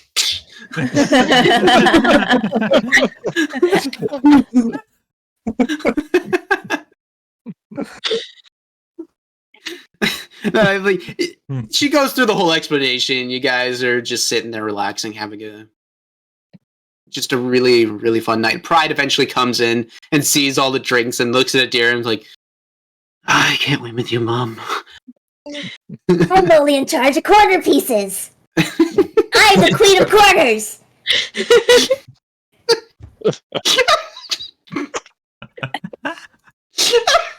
Jesus. The hardest job. I get corners and corners. Only in D&D do I get to play the sweet grandmother to the Chaos Goblin. The literal Chaos Goblin. Yep. In Pride, I know, Spleen. You're unique. I'm in black. Play Wonderwall. Afraid I don't know that one, but tunes it up a little bit. Let's give this one a shot. How I love to say hello when time is on our side. Feels like a lifetime left to go, a long way from good night. The glass is ever turning, and the sand can fall so quick. And no one tells you our farewell is closer than you think. Now I gotta go, go, go. Another ship and another show. 20 songs if they love me, only 18 if they don't. And I'll wander far and wide, many miles until you're mine. How many nights and roadway lines I just don't know. But I gotta go, go, go. It's so good. I'll drink to that.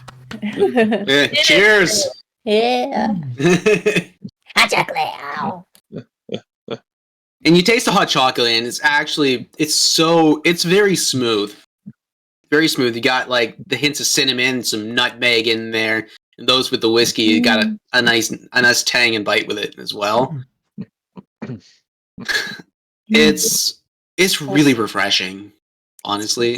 Even with like after you're done, everybody gets the chocolate mustache going on.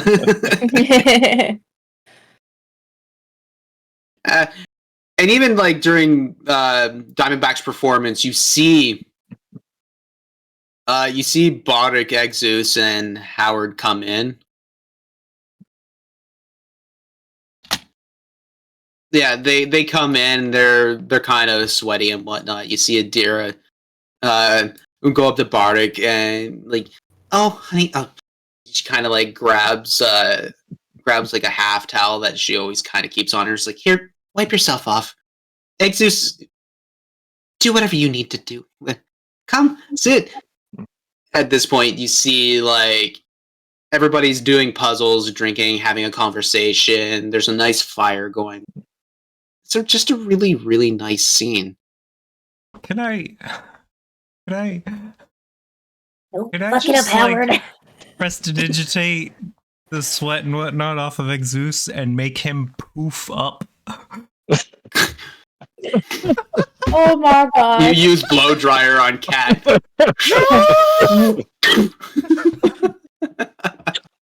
I just start chuckling behind him. Yeah. Exus lets it happen anyway, but he's like, thanks, Goose. And he just like, starts combing his mane back. This pure white Leonin, male, just. But it's still one of those, like, it's almost a painting in its own right. It's really beautiful at that point. And I think at that point, I will say that you guys go to bed, you have a great rest, and just feel even though you had your shit rocked earlier in the evening, you wake up fully rested and fully just rejuvenated. And with that, you guys will have 10 temporary hit points added on top. That is that hot chocolate. You guys, that's one as an appreciation as a DM, just as in, like, you kind of let me just go through a very slow moment, and I really appreciate that. And so these temporary hit points will stay with you until you lose them. So, like, until they are forcibly taken from you. Oh, thank you. So I could experiment by throwing myself off the stairs to see Oh my god. what would happen. How I one wouldn't. wishes to use their 10 temporary hit points is up to you. I'm a generous god. Be in spleen rather than going to sleep, just end up in like running down the stairs or running through the halls using each Yeah. Parkour! Taking mattresses and going down the stairs like sleds. Till Laversha Racing. forcibly takes those points away from you. Which at that point, it's like you, in the middle of the night, you see LaBrocha with Spleen and Beatrice, ears in hand, throws you in, still kicks the door in, even though it goes the other direction. Just fix that. Face skids on the floor. Basically, and you see Like, Bree just like run right up. and all the crabs. Yeah. And then There you the go. crabs will start going after Bree, but Bree fights back. Kids, stop fighting, God! Gonna ground all of you. Just cast enlarge on Bree. God, it's a giant mini crocodile. Yeah. Leave my babies, my crabs in my my babies.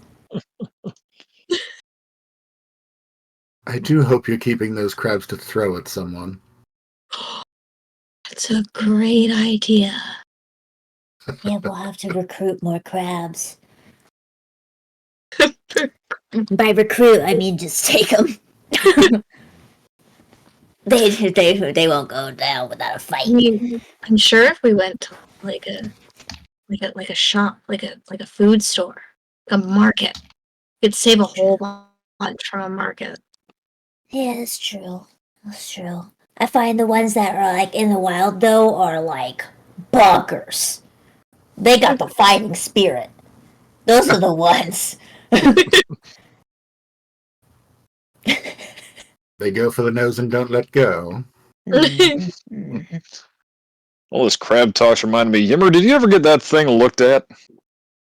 What the? You know, from that one, was it the place in Menestad or somewhere else you got that? Anyway.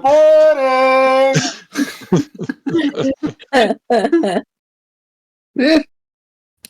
Yeah. You mean the thing like down there? Yeah. Oh yeah. Yeah, I rubbed some like, weird shit on it and cleared right up. Oh, good. Yeah. It's amazing what this sack will provide. Just, I mean, like my magic sack. No, that doesn't make it any better. I still don't know which one you're referring to, but I'm glad you're feeling better.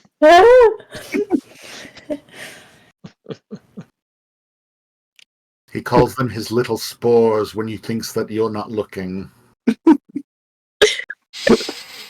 I know. I don't see, but I hear. Mm. So what are you guys doing?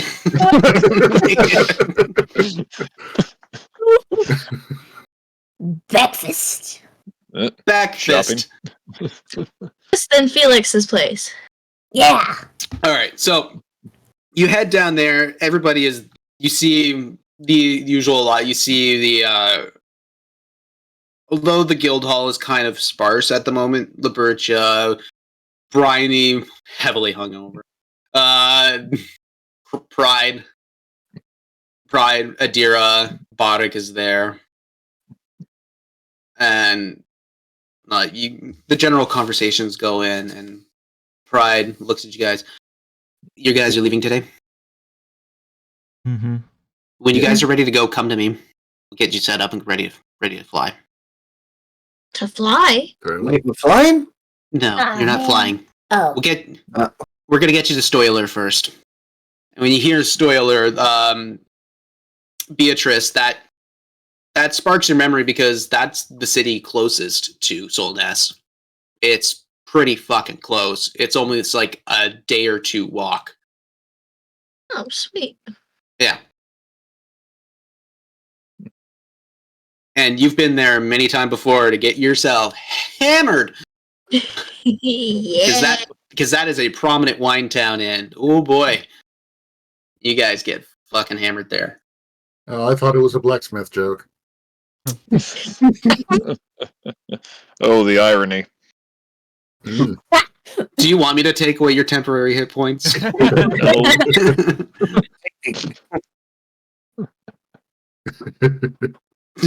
guys have already been chaos goblins too much to deceive.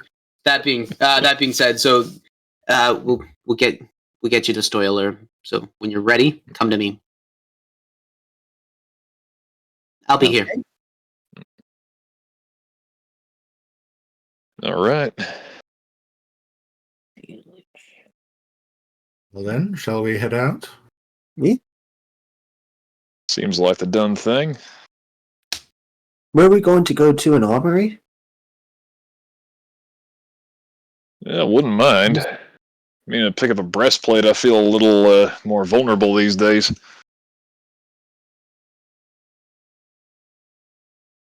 Me? Anyone else wanna, not get hit as much? Because I'm not liking it. Yeah, but I can't really afford much right now. I like Spleen's idea of making them dead before they hit me, so I'm going to try that. See how that works out. Finally. It's better than getting hit, I hope. Yeah. But Yeah, usually. you said... What's that? Yeah, usually. Well, Until they hit you, then it's pretty not good. Just saying. But that's from someone who's been hit a lot recently. So, I mean, with what I was facing those months ago, I don't know if regular armor is going to do it, so... Two Felixes then, I suppose. me?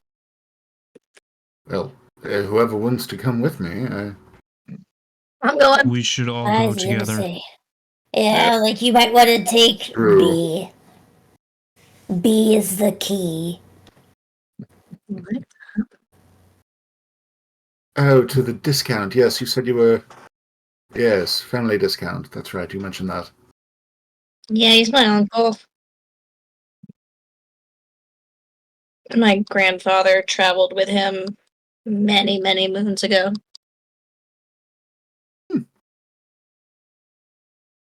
Sounds like I would very much like to hear those stories sometime. For now, we should get to Stillness as quickly as we can. Halsterin, I would like to mention that every time you look at Pride, you almost see like a faint, very faint glow. It's almost imperceptible to the eye, but it's just fairly faint. And what looks to be just like a singular strand of hair that is out of place. That's like, you know that strand of hair that's always like shining? Hmm. It's just one singular strand of hair that's always out. It's not the same color as her hair. Excellent. So you guys head on to Felix's shop? Just one thing I want to establish. I would have attuned to that ring of mind, whatever it is. Yeah. Mind shielding. Anything happen when I attune to it? Hey, what do you want? Oh shit! No, that actually doesn't. Oh my god!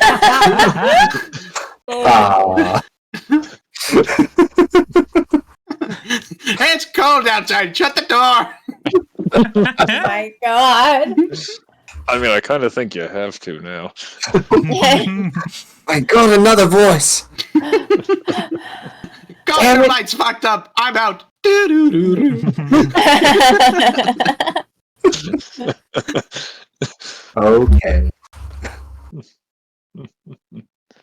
You don't hear anything in the That doesn't mean he's not there.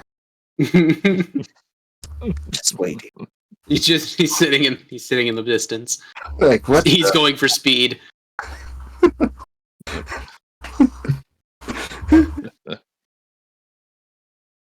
So heading to Felix's shop. Okay.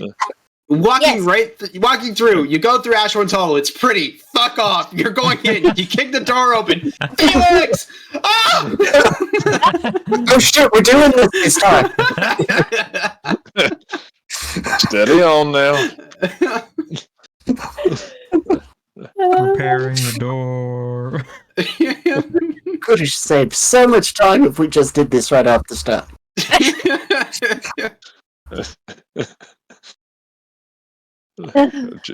JT's never taken us shopping again. So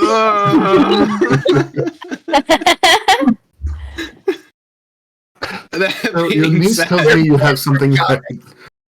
Oh god. For the sake of the role play, yes, you take the thing, you get it for like 2,800 gold. We're just All right. get it for 2,800 gold. I hope this thing helps you. B, I love you, dear. If when you see your grandfather, please punch him in the shoulder for me, because I know I can't do it. Punch him in the shoulder for you. Got it.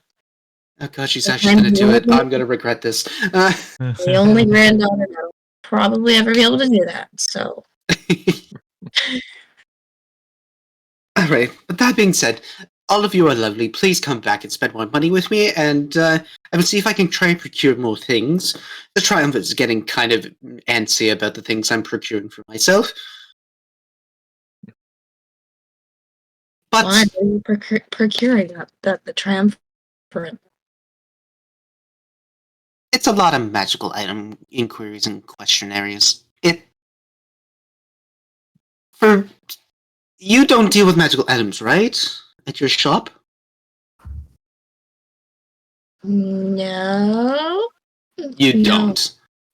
We just make them. You make weaponry and some armor sets. It's all basic, but it's very beautiful and yeah, like you guys are high level quality blacksmiths, where you deal with yeah. And if you do anything enchant worthy, you go to somebody else to do that. In a place like that cost guy, it just seems like they don't get out much. God, you've met him? Yeah. He gives me the creeps. He's okay. He's okay. He's just like socially awkward. I've dealt with a lot of those kinds of people. Anyway, if you're done spending money here, please be gone. Bye. You were back if we're not dead. I didn't hear you there, B. Oh, I try and take his knees out before we go. Wait. How? Describe. Like, taking somebody out by the knees could go in many... So it's like, are you, like, gonna tackle him from behind, or... With your axe or your foot? Like, you know when you're standing there and, like, someone hits, like, straight-legged and someone just, like, taps you in the back of the knee? And you're like, Oh. Yes, I know. Strength check. Make a strength check. Shatter his kneecaps. okay, we're I just got the email saying that I can check into my flight. Ooh, it's happening. Exciting. That's a 17. 17? Yeah. you see Felix buckle over during mid-sentence. It's just like, no, please give it. Oh, God! Off to the store. Bye, honey. Okay. And he gets up.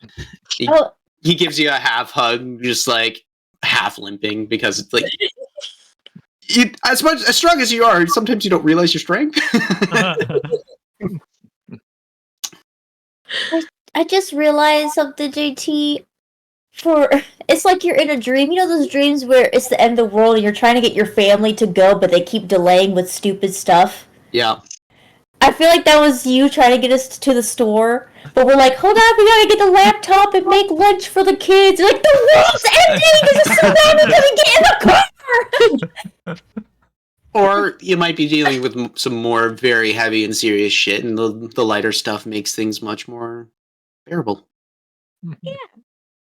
Well, the world's ending. Oh. Leaving the store, where are you guys heading then? Somewhere we can grab some armor, if there's anything around.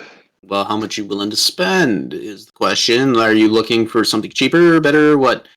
Describe. Looking for armor's fine. I can point you in the right direction, but where? Yeah. What kind? Is it going to be pretty? Is it going to be useful? Or is it just going to be functional? Or is it a trash bin? Useful, I guess. Useful, although if I could find something that's got like a breastplate that's got some leather over it, just to keep the nice kind of dun colors aesthetic. Okay. So you're looking for something a little more fancier than the average garb. Mildly. Mildly? Alright, so Ashorn's Hollow would probably be the place you'd want to be. Either that or you try and really scour Old Town at that point. Of course, with Ashorn's Hollow, things are going to be expensive. But you end up finding... you end up finding a place you head in, and... So you're looking for basically just studded leather armor? Not like actually looking for a breastplate. Oh, you're actually looking for a titty plate? Yeah.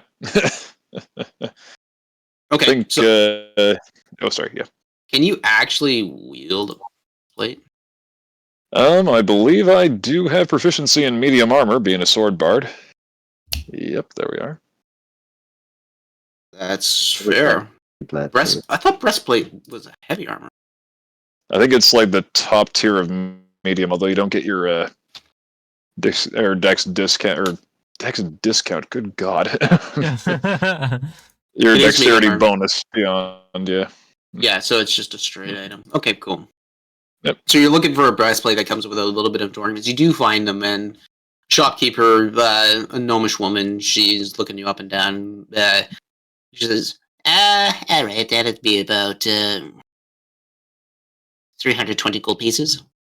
That sounds fair to me. If I paid you a bit extra, I don't know, could you put a snake in there or something like that? Sure. So you pay her a little bit extra? Like how much extra? So 320? Okay.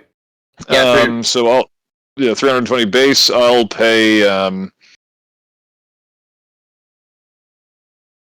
80 gold over asking for that, or is that too cheap?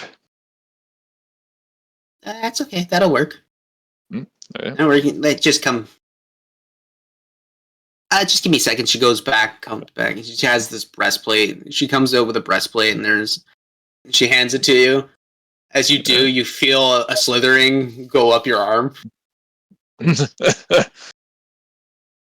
I meant like adornment. What? You don't like the steak? I mean, I'm sure they're very nice. Hey there, little buddy. How are you? I'm named after you. I hope I'm not, actually. No, it's not a rattler. Yeah. But yeah, I was thinking more like, the motif of a snake on the breastplate itself. That's gonna take time. If you're willing to wait, we can do it, but time to do any sort of carving and whatnot. I might be able to help you with that on the road, Diamondback. Fair enough. Indicating the back of the shield. Also fair enough. Well, in that case, let's call it 50 over asking for unexpected little buddy there, and call it a day. No! She just whips it right back. Fair enough. Asking price with the generous tip it is. And I'll put 20 gold onto the top of that for the conversation. Okay, cool. Yeah. With that, it's so 340 gold. Yep. With that, you've got yourself a titty plate. Yay! Would the guild armory have any basic magical stuff? Define basic. Like, just, like +1 at most. As far as you remember from the guild armory, there really isn't, no, not really. It's just been basics. Okay. Everybody who comes in kind of supplies their own. That's what I thought. Alright. Yeah, like, you got, like, for new groups that just form, they'll have them there just as, like, here, give you something to get yourself started, but, accrue yourself, and when you start doing that, bring back or start giving to the armory itself to help others grow. Yeah. Okay. Hey, so that being said, you guys, anything else before I would be looking for like studded leather armor. Studded leather? Nothing fancy. Nothing fancy? Okay. You find a place and you start asking about that. You get a price. You start haggling him down and doing everything else like that. And you end up for 36 gold pieces for a set of studded leather. Studded leather. 36. Okay. 36. Sounds good. Yeah. Wonderful.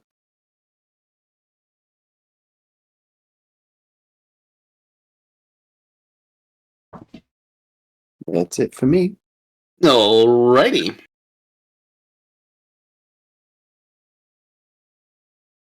So then that's that. Everybody's ready to start this mission? Mm-hmm. Back to our Do you accept the quest? Bing, Mhm. bing, ding, ding. I accept it and then I go to side quests. Yeah. God, it's The Witcher all over again. Once you leave, you will not be able to return. Oh, no. You must gather your party before venturing forth. Yeah. Please sure that you've saved your game before doing this. Reload. I don't like this outcome. All right, heading into the guild office. You get the disclaimer. Bing! Yeah.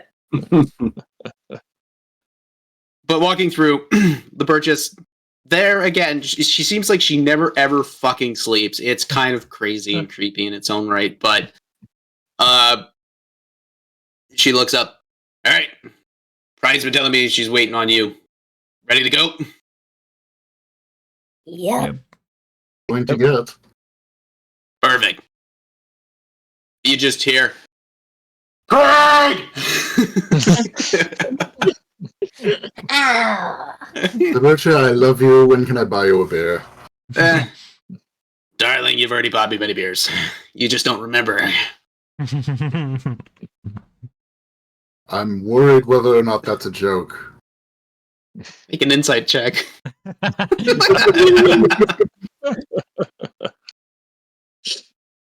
What are we looking at?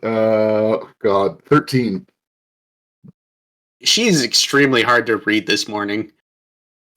There's a sly smile and you cannot discern what that is. She being sarcastic or serious? Right. Well, then I suppose I'll treat you to the beer the next time I forget.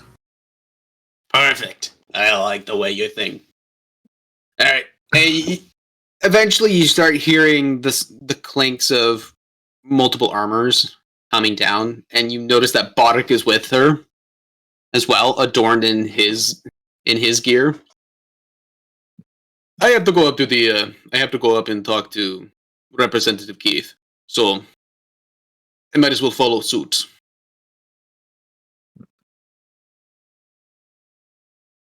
Well, once again, sorry you gotta deal with that bastard. It's okay. I talk his ear off. Like there was the time that Pride there, when she was young, she did not want to wear any clothes, so I told her to wear clothes, and Adira tried to grab her, but she ran off and jumped in the mud. Chad! We all had a good laugh, but trying to bathe her that night was particularly difficult. Pride is just beat red at this point. Okay, let's just go. Sounds like a lot of fun, though. Yeah. I might have to try that.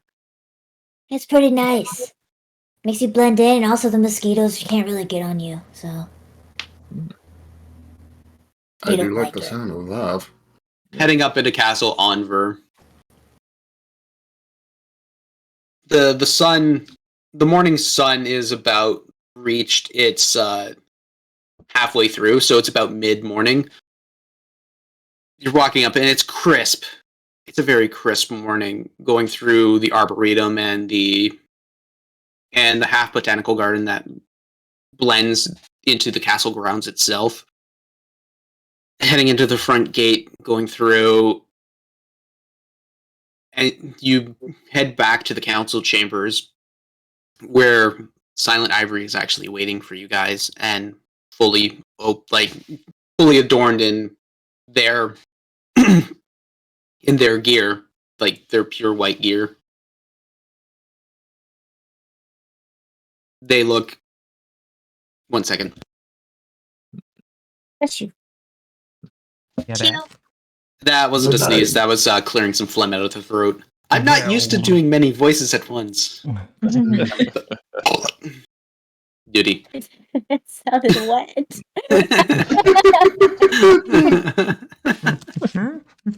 Yeah, that was Let was me not my normal- dehydrate really quick so you can Yeah. wash I- that down. I already drank all my water again. I can't. I keep lubricating. It doesn't help. I need to make more tea. Honestly, that may not be a bad idea. Start doing teas with honey and lemon. Yeah. Oh, there we go. Soothing the voice. Hmm. Ivory looks at you.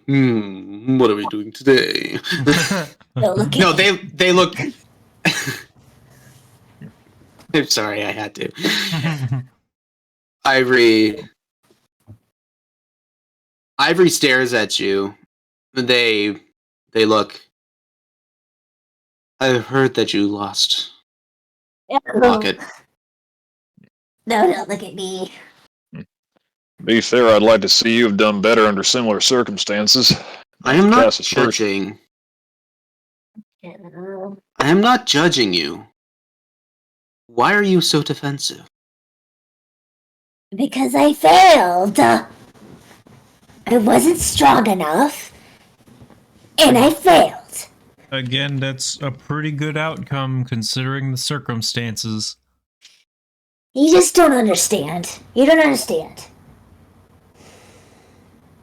Just because you feel those things about yourself doesn't make. Now, I realize that I could ask for the lockets, the rest of them that you have on you. But would you actually want to give them up? You know, we were talking about it, and honestly, they were able to locate them magically on us. It might be better if we hang on to them and make that target leave the city than you hold on to them and give away your position.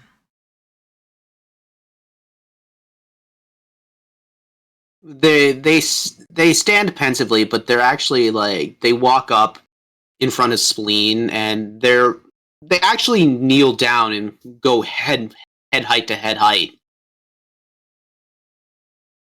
I'm not going to take them from you. But know this.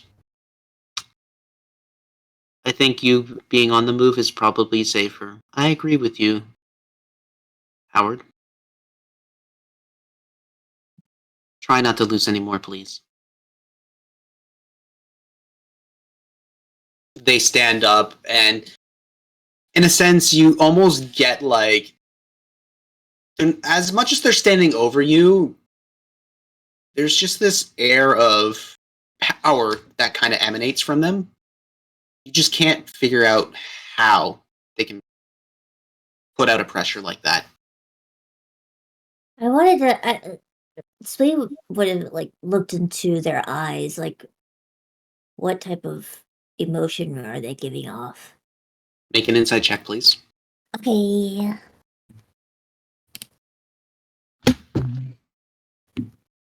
Huh. 16, 17, because I have a +1. Yep. I thought I had 0. Never mind. So 17. You look into their eyes, and they're not like pupilless, but it's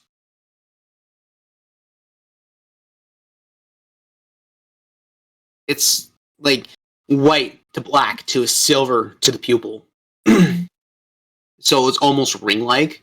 It's it's creepy, but very mesmerizing. Mm-hmm.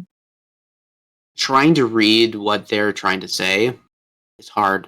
You're having a very hard time. Your eyes dilate. Kidding you. Python, kitty. Lizard, gecko, goat. Yeah, her she's taking the word seriously. That's for sure. I have my men investigating how this had happened. I highly doubt that they'll actually find anything, given how quick they did this hit and fade. Do watch your backs out there. Of course. Good. Hate magic. Ugh. It's useful, but it sucks. Pride, are you going to send them through? Pride looks up. Yep. All right, Dad. You go do your thing, and I love you. And she walks away. And as you guys are following her, you kind of just see Boddick just...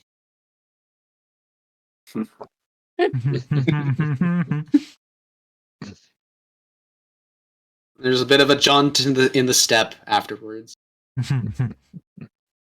Having a father seems nice, I think. Like that one. I think that seems nice.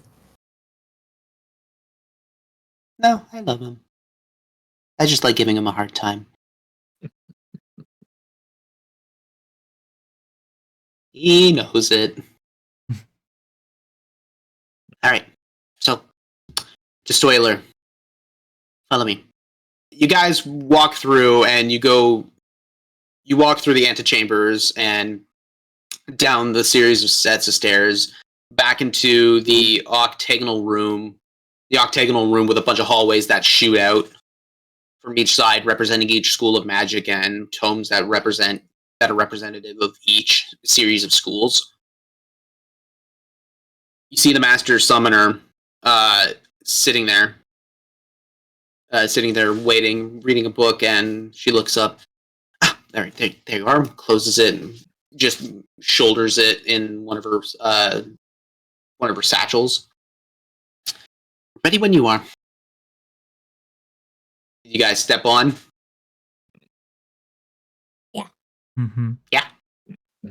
Yeah. Excellent. So you guys step on. All right. Good luck. Beat me up, Scotty. Waving her hand over a series of tomes where she starts speaking the incantation.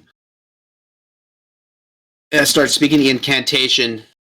As that happens, the glowing circle, teleportation circle, lights up around you. Just each corner starts lighting. Lines start intersecting all at once. Just standing in. You guys, in a moment, you stand in one room, and then you find yourself in the middle of another room. I'd like for all of you to make a Constitution saving throw, please.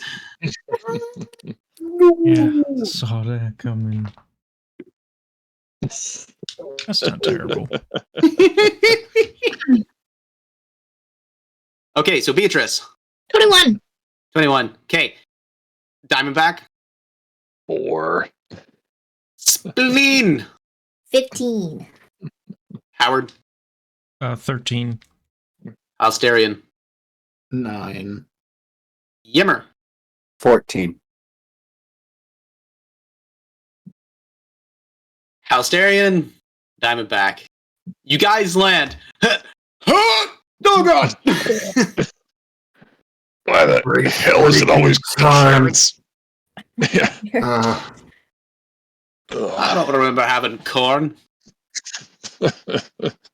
You should try holding your breath before you go, and just kind of just like swallow. It makes your ears like unpop themselves. It really helps. I remember that for next time. Ugh. When did we have carrots? Oh, yeah. You Somebody can give me a flat ale. That'd be great.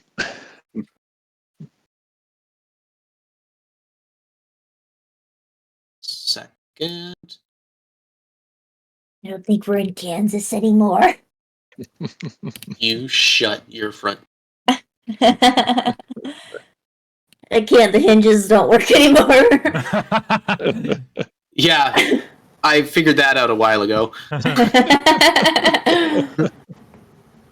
That being said, so you guys enter in this room, and it's much different from what you're used to teleporting between major city hubs. This one's a much smaller room, and the master summoner there, kind of just sitting and reading a book, bored out of his mind. But it's a human mid-30s, dark brown hair that is short trimmed and cropped, very slender facial features, and in stunning brown eyes. He looks up. Oh, there we go. Welcome to Stoiler. Is this your first time visiting? Nope. Nope. Yeah. Yeah. Like, Yimmer, Howard, and Spleen, you do feel queasy, but it's not. You're not gonna barf. You're just like, oh, that feels uncomfortable. It takes you a couple minutes to readjust, and Beatrice, you're like, oh, that was fun. Weird as fuck. It's just so strange. I've done that before. Yeah. Yeah. So, Really? so I suppose that you're here because of the Axis. Yes. Mayor Farrowwind will actually meet you up top. Please follow me. Before we go, I don't know the protocol here for using your circles. Is it all right if I memorize the circle?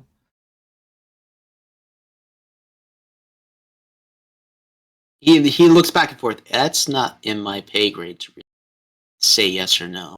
No worries. I'll wait until I get an okay from someone else. Mm-hmm. Is it in your pay grade to say nothing? I think that's in anyone's pay grade, Yimmer. Well, if you just do it and he says nothing, he hasn't said yes or no. Not what Yeah, I but thought then you I meant. have. If I let him memorize it, and you guys come in as you please, I'm responsible Yeah. for anything that comes through in and out of this, and I have to track and record everything through this. And we can also get in a lot of trouble.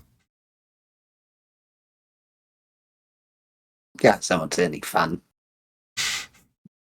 That being said, please follow me. Hmm. You guys walk up the set of stairs, very standard to what seems to be the Falskallan parliamentary system. Head up, and as soon as you leave the area, you enter into what looks to be like a very dome. Like it's all domed central rooms connected by hallways. Beatrice, you recognize, oh shit, we're underground. We're still underground.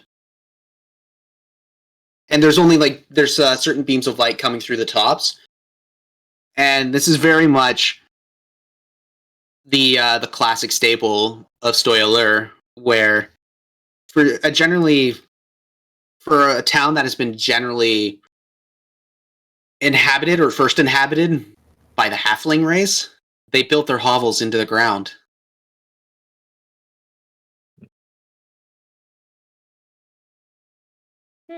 So this was just their way of securing safety themselves. So, like, instead of windows, there are, like, holes up above us periodically that light is coming through?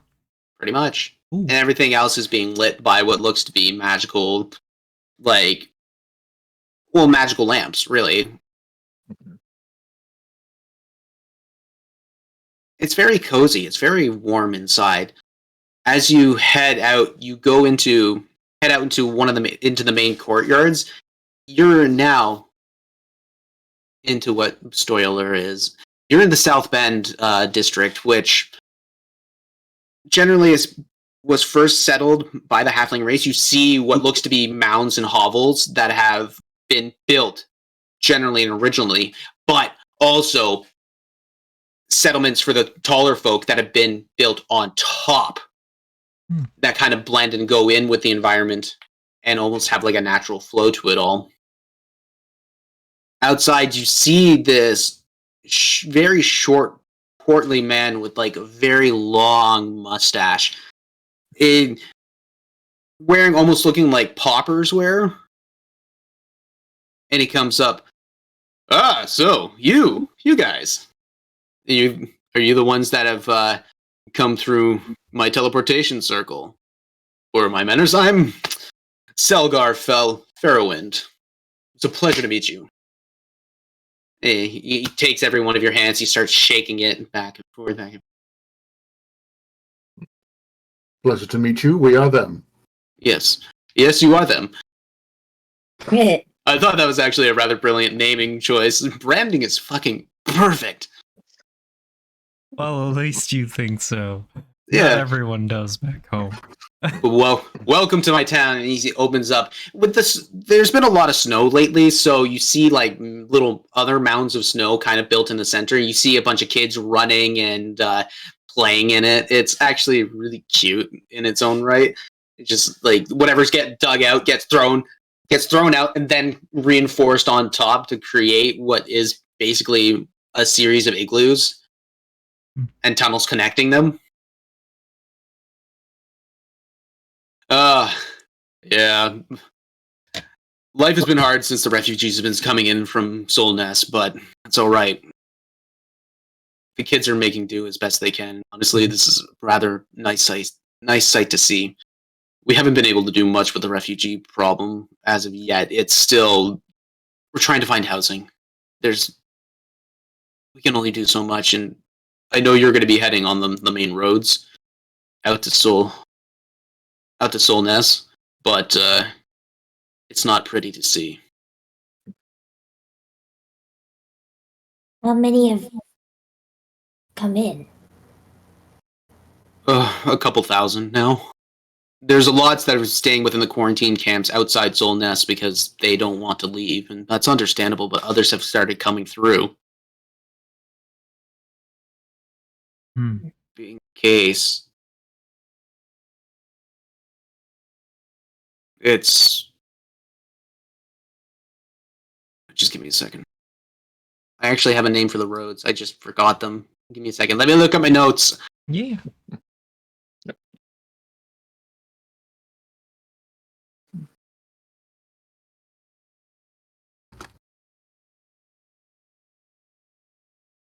Don't. Fun.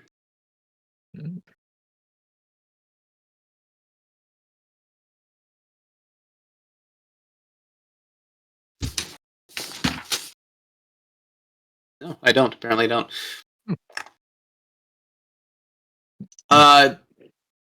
So, Beatrice, when he's talking about the roads, between Solness and Stoiler is one major road connecting in between. And the reason for that is the forest that stands in the heart of that whole area is called the Dryadic Woad. There's no getting around it other than going straight through, and that was because of a pact that was made between the Dryads of the forest.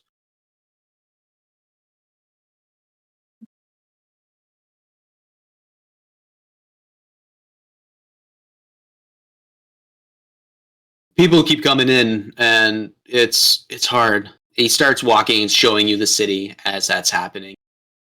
You start walking through. You go over a river. And it's flowing rather nicely, but these hovels now start turning into more industrial style buildings, and you start smelling the fermentation of grapes. It's pretty strong, and B, you love the smell of that because like this is the shit that got you fucking hammered out here. He starts walking you through. Wow, I am having a hard time collecting my words tonight. And then there have been attacks on the road. The main connection, we don't know why. It seems to be some of the refugees are not making it through. We send a couple of our guards in, but that's about it. They don't come back either. Uh, Any Okay. idea? We would think the Dryads because, I mean, I know the pact that we made with them is that we stay on the road, we don't ever touch the forest, and if we do, anybody who gets in there stays in there. It never comes back. Hmm. But our people know that, and the people running between Stoiler and Solness know that too. That's pretty much like common folklore, is like you just don't go into the forest, and people who have never come back. I have a creepy idea. Like, what if like the Troll's Bane is affecting the druids? Dryads. Dryads. Are they the same thing? Not always. They're Similar. like plant people. Plant. Wait, Yimmer, are you a druid? I don't think so. Okay. That maybe. I don't know. Insight check. How would I know? I'm just kidding. What are the signs that one is a druid? You know, like plants and mushrooms or plants. Oh, I do. I think there's more to them than that, but I'm on to you. I think he's at least an emotional dryad. People find him a bit too charming. He likes things growing on him. Yeah. Wait a minute. Well, not necessarily on me, but, around me in designated areas. Then if it's not everywhere, then you're not a dryad. I Okay. see. Which road is Cleanliness. this? The only road in between these cities. Yeah, which one is that? I don't know if I was actually listening.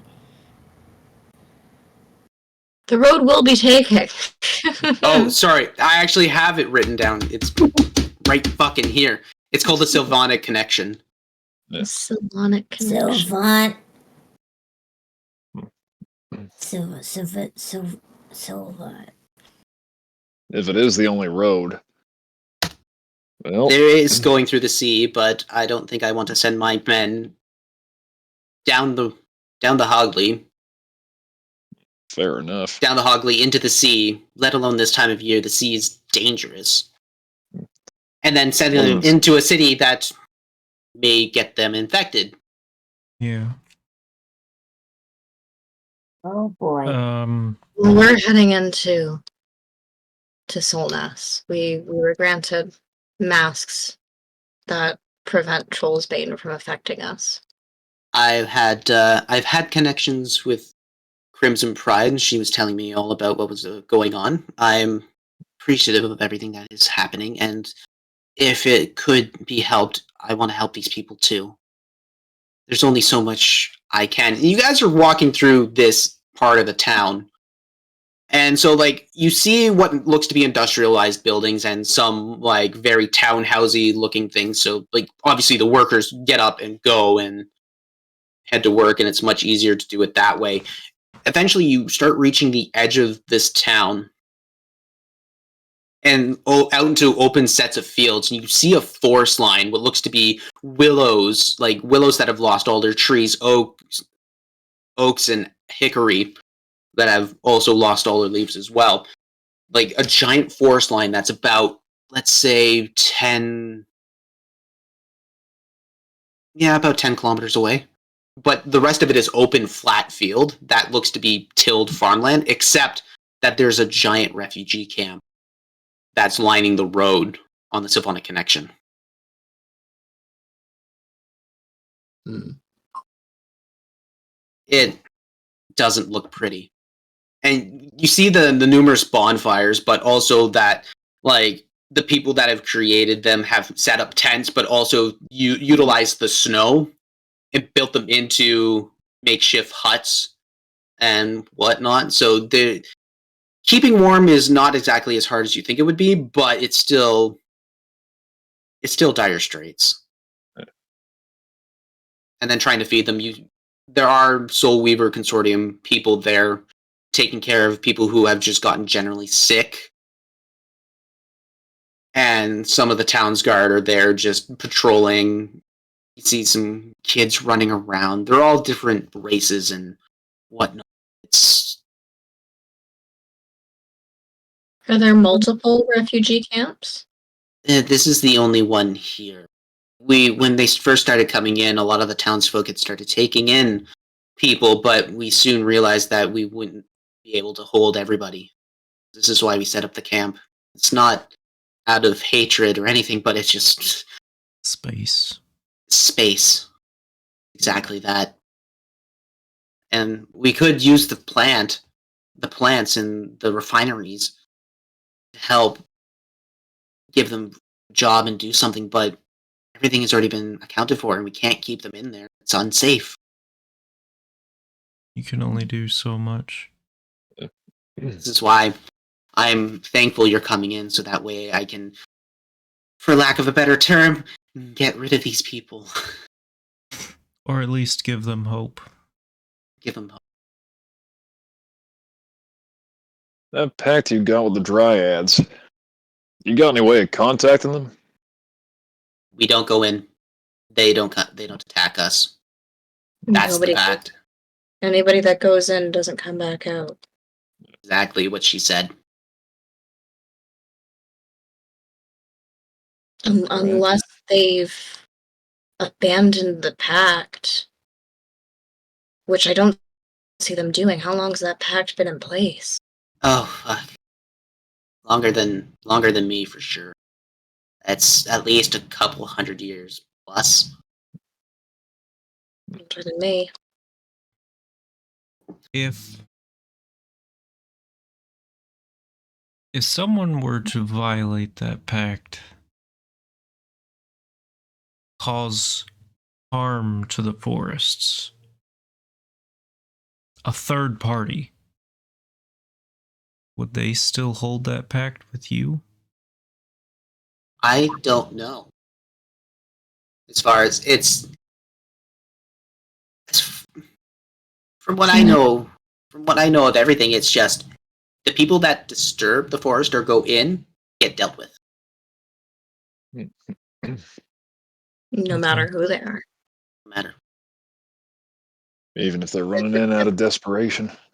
The pact is just so we can travel through the cities. Otherwise, Solnas and Stoyaler would not be connected in any way, shape, or form. Okay. So we hit the road, but we do not go into that forest under any means. Noted and appreciated. All right. Quite a warning. Even as a teenager, I didn't go in there. And that's saying something. You remember hearing of stories, or even a couple of your friends growing up trying this thing out, being like, "Oh, it's just a full of shit," and you'd never see them. I mean, as much as people say don't go into the forest, there's always those two people that'll always do it.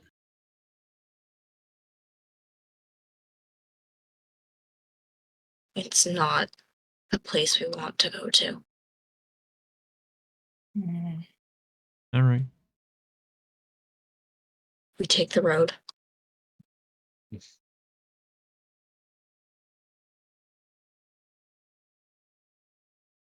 My family has a farm just outside. I have family in the quarantine zone. Once we're near Solnas, we're fine. Okay. We can recoup. All right. So, is there anything I can do for you? Food? Pretty early, so obviously you're ready to go. Hmm.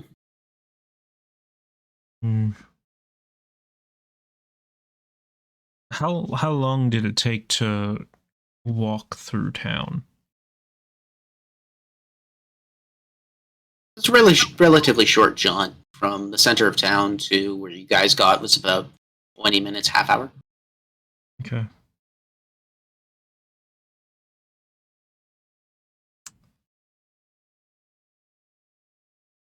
Are there any guards coming with us to investigate the issues? My guys are already spread thin enough as it is, and I wouldn't want to risk any of their lives.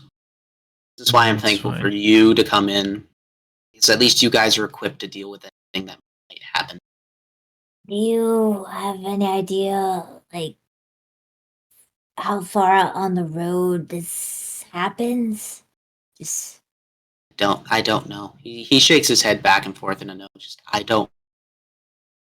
Maddie, how long is this road? This road will take. Has it been snowing the last couple days? It might stop. It'll take you a day and a half, 2. Okay. Don't worry. There are spots to actually rest. It's not just you guys have walked through it. It's very much like a high. It's very much a highway with a bunch of rest stops laid in along the way, so people can actually like sit, light campfires, and rest for a night. have refugees stopped coming altogether, or is it sporadic? It's sporadic. It's only been absolute recently that you've been getting a trickle of things in and people hearing stories about other people getting attacked. Were they being attacked on the road or at the stops or both? People aren't talking to me. They're not talking to my guards. They're afraid. And no one would know if you were attacked and never seen again. Who's to say?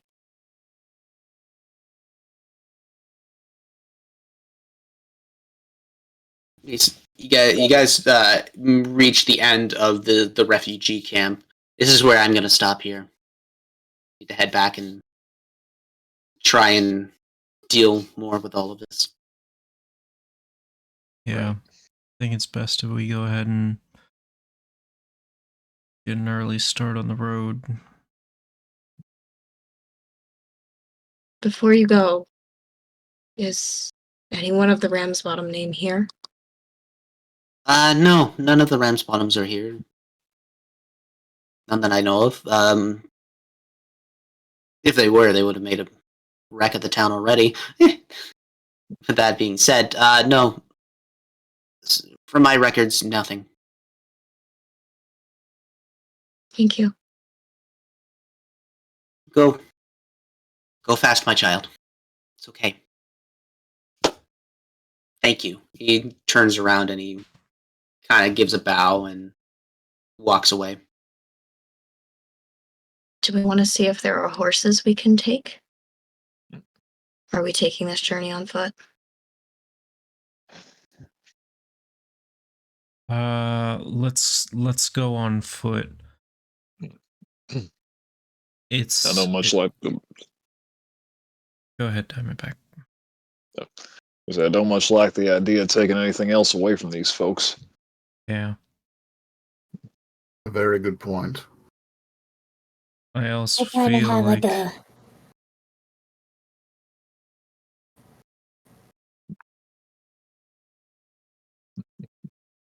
like if we bring more creatures, they might just be more targets. or putting them in danger. It's not that far of a trek. We can just go on foot. I have like a sour taste in my mouth from like the whole horse experience with that nightmare. I'm good. I'm good. I'm very much really good. You'll have to tell me about this experience. Ah, And, I mean, you got a couple days on the road. yeah. Mhm. So, you head in. Head in. Yep. I would like 2 of you guys to roll D100s for me, please. I'll do And- one. And the order doesn't matter, but like it doesn't matter what you roll. It just like you tell me one number and that'll be that one. You tell me another one number, it'll be on that another. So tell me what did. So whoever goes first, tell me what. That is an 85, good sir. 85.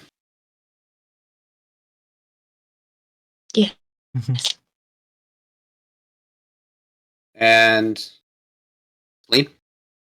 I rolled an 88.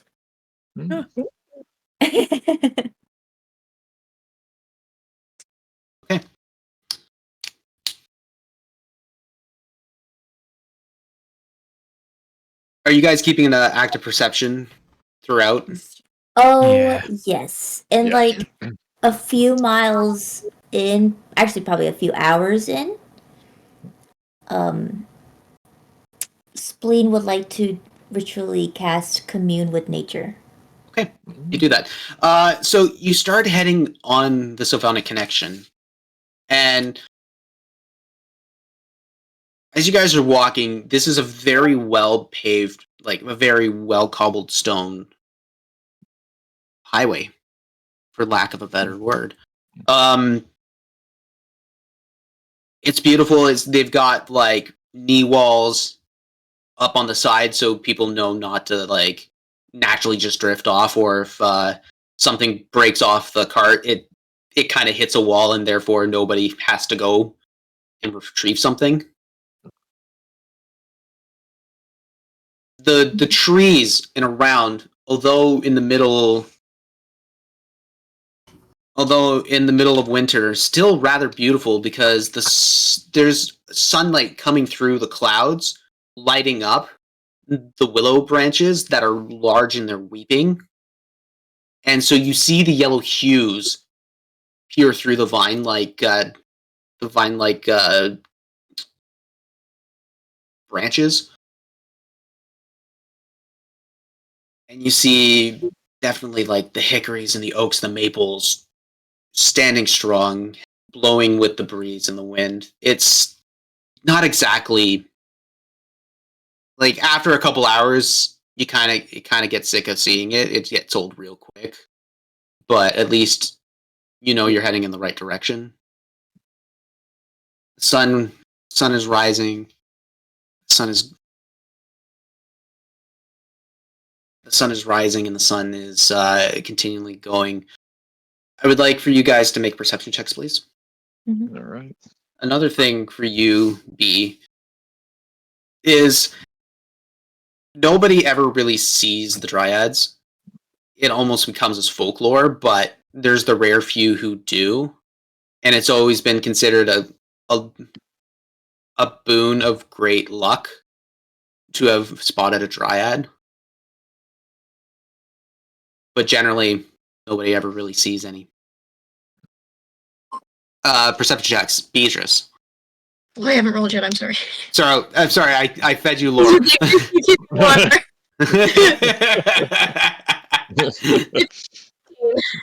15. Okay. Diamondback. 14. Spleen. 24. 4. Howard. 17. House Darian. 12. Yimmer. 15. All right. Those who rolled above a 15 Like 15 and above, or 15 and above. yes. I won by technicality. The only way to win. Pass for the C. You Let's are go. technically correct. It's a fail pass, The and I- best kind of correct. You notice that there's not a lot of singing birds around. Like normally there would be birds that don't migrate or they would hibernate for winter times and whatnot. And so there's not a lot of singing birds around. It seems eerily quiet in its own right. Eventually you reach the day starts cresting into an end. And you happen to be on happen up upon a like a side section that allows for caravanners and whatnot to sit and rest and do all that. Do you guys rest? Do you guys keep going? It's also been Yeah. very quiet on the roads. We've not passed anybody. You haven't passed anybody. It's been a very quiet day. Push on till night. Yeah. Yeah. Sounds good. As you guys start getting further in,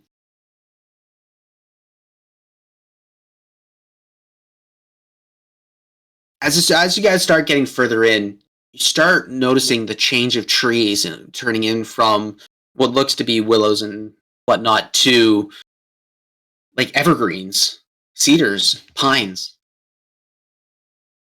It's like you start realizing, like, this is the heart of the forest.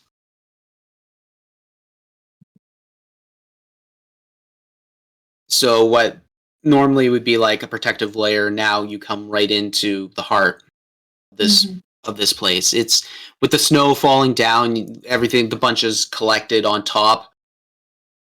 It's very scenic, and it's not thick by any measure of the imagination, but it's very much like driving on the side, driving through like a rural, like a country road, and you look over into like a side forest, like a manicured forest.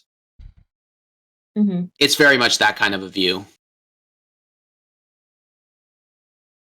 But it seems like it's getting thicker. Yes. Okay. Starting to get thicker. Few more minutes going in. Splin would like to start doing the commune with nature. Okay. Yeah, for the sake of it, you've already had this thing going, and you've kind of just been like doing this sporadically throughout the journey. So, is there anything you're looking to ascertain, or? Yes, I can choose 3 facts of your choice within a 3-mile radius. Well, within 3 miles of you. I like to sense powerful fae. I would like to also sense powerful undead, and I would like to also sense influence from other planes of existence by summoning my spirit totem to sense out this. Pretty much will connect beings to sense out 3 miles within myself. Now, does it say anything about, like, it's ritual casted, so it's like, what, 10 minutes of, you have to, ritual casting means you have to sit, and, like, sit and squat on it, so, like, during one of your rests, during one of, like, the multiple rests that you guys had, you start ritual casting and whatnot, so early on, we'll just go from the beginning and just kind of, like, gradually pick it through. Early on, you don't sense anything. Further in, you start picking up senses of fae beings. Ears. This is, yeah. Yeah, you start getting senses of fae beings. Now, you get a very, very strong sense fae around you. And I'm not talking beings. This whole place is influenced from another plane. It's just Faye that I'm picking up. It's just Faye. Okay. And it's extremely strong. The further you guys go in, the more thick, the more unnaturally long and tall these branches get, and greater, and everything that goes with it. Yimmer, you start seeing mushrooms on the road. Oh, on the road, not in the forest. I can take them. You start seeing them on the road, but you start seeing them throughout the forest and kind of growing on the trees. You start seeing, like, everything's just... It's abnormally overgrown. Yeah. Yimmer's, So I'll just say, I'm just describing a thing, so... yeah, Yimmer's going over and, like, somewhat cautiously, but definitely taking those mushrooms Okay, so... and gathering them. Yep. So you walk up to these mushrooms, and they almost look like... Oh, let me go bring up the fucking list of mushrooms again. God damn it! Honestly, I should have thought a lot of this through, but nope.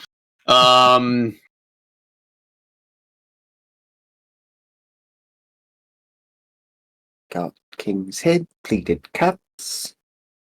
These guys look like they are. They do look like they're pleated cups, which is weird because normally they're like found in heavily mossed areas. And it's just not normal. Bit odd. And it's like it's like that, but there's also just like a very faint blue hue to them. Oh, So you get the similarities of a bunch of different mushrooms kind of amalgamated into one. it's a super mushroom. Or a hybrid. Does it Right. seem like a trap? No, you're just on the road. This, Okay. like, you, from what you've picked up, you just have a strong sense of like Fae around you. Even those mushrooms there?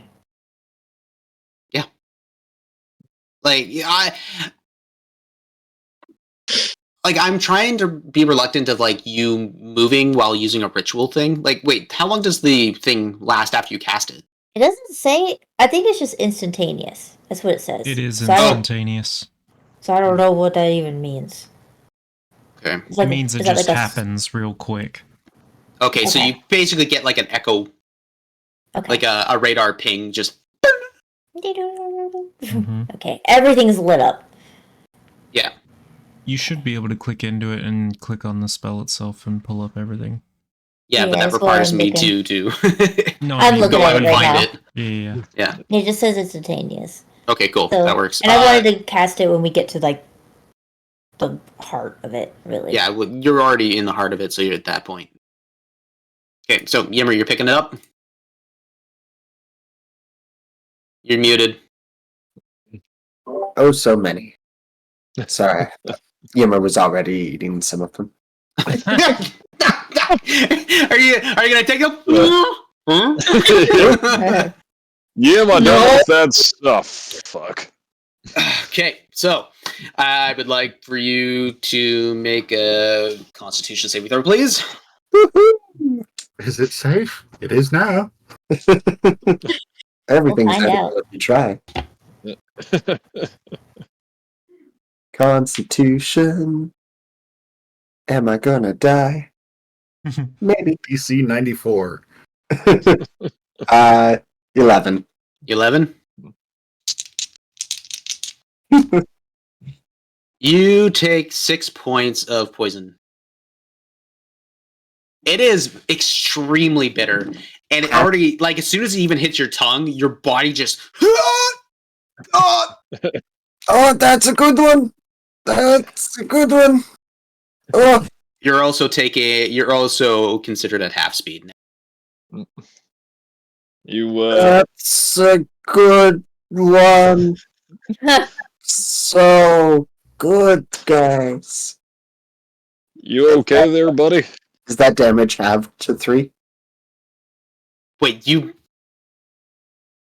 you wait? Why? Oh wait, because of dwarven natural resistance to poisons. Yeah, it does. It still sucks, but Oh. Also, I have advantage against poison. Okay, yeah. Roll it again. Excellent. Oh, so much better. 19. Okay. So you're not half speed. You're not half speed, but you still get the 3 damage, and it sucks. Not quite the normal pleated cap I'm used to. These ones have a bit more of a kick. Question. Mhm. When she uses commune with nature, do we see her spirits as well, or is it just visible to her? Jeez. Because it says they manifest as... I would think it would be a personal manifestation. Okay. Yeah, like calling upon the spirits and having them manifest themselves and whatnot. So yeah, you would see like a vulture flying overhead, spleen. Mm-hmm. And like you kind of get the sense that like your crocodile manifestation is within Bree. Yeah. What was the other one? Or was it just those two for now? It was, so I get to choose 3. So it was the powerful fae, powerful undead, and then influence from other planes of existence. Yeah, no. I'm He talking means about your totems. Oh, I only have a vulture and a crocodile for now. I think Okay, the cool. third one is at 14th level. Oh, and I want to discuss things with you, JT. No, I don't want to. No touching. I want to discuss things because I had an epiphany one day. Yeah. Okay, so Yimmer took a mushroom. There's heavy fae presence everywhere. You guys keep moving? And so I think we're in the thick of it.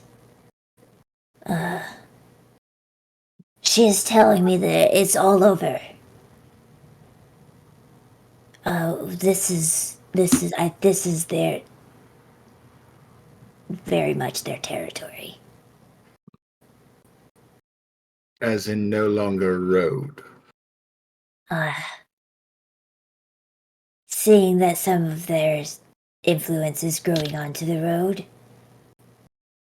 everything's lit up in a short amount of time. Once in a while, her heartbeat will sync with mine, and everything is lit up. Is that unnatural? Bees traveled this road a few times. Is that unnatural that there would be mushrooms? Yep. Yes, it would be very much unnatural. Like you normally get to like the heart of the forest and it's very much evergreen, but it's not this. This is strange. This is not how it normally is. Okay. I have traveled this road. I know it like the back of my hands. This is the fact the mushrooms and the trees, they look like this. This is not normal. It's very potent. Yimmer, I know you like that stuff. Yeah. Then let's not do that. We need to watch him. We need it. It is not something. I think we're in ambush territory. It's what we're trying to get. If this road is no longer covered by the pact, we may have just trespassed. Well, I ain't tried anything yet. Especially if Yimmer took something. I don't take kindly to that. And you see Bee pull like trinkets and little things out of her pocket and place it on the wall. So not crossing the boundaries, but place like an offering almost. Yeah. Taking food out, taking rations out, taking some of the shiny little things she collects and leaving it on the wall. Oh, a trade. Ish. They may accept it, they may not. We'll have to see. You think they're like rib bones? I've had these for a while. I don't know really what to do with them. I think they'll accept anything. I've Okay. never had to do this before. They could use it as like an instrument. Yeah. So the sun is about to set, and you guys are happening upon what looks to be a caravan sitting. It's a little far off, but you definitely see like the smoke, but you don't hear anything.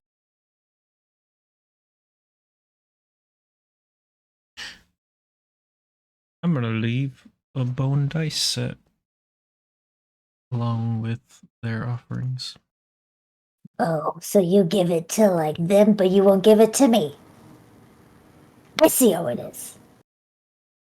I give one to Spleen. Sweet.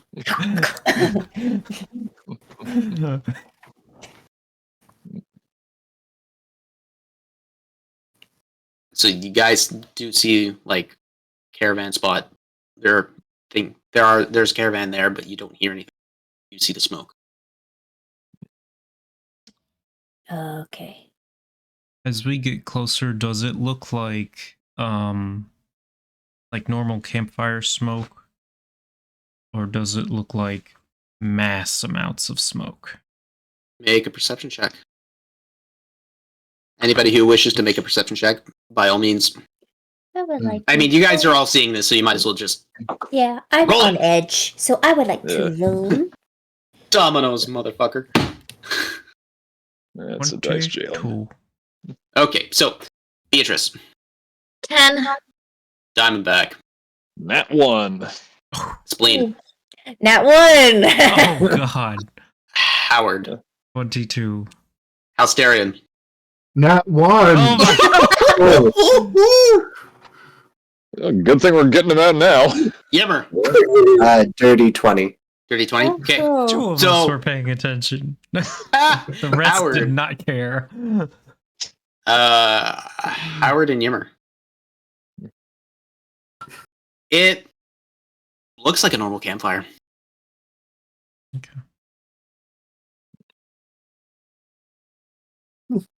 But the fact that it's quiet, a bit discerning. Yep.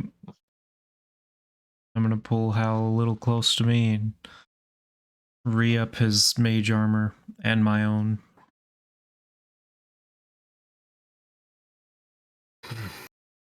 Should we approach quietly then? I can go check it out if you want. How about...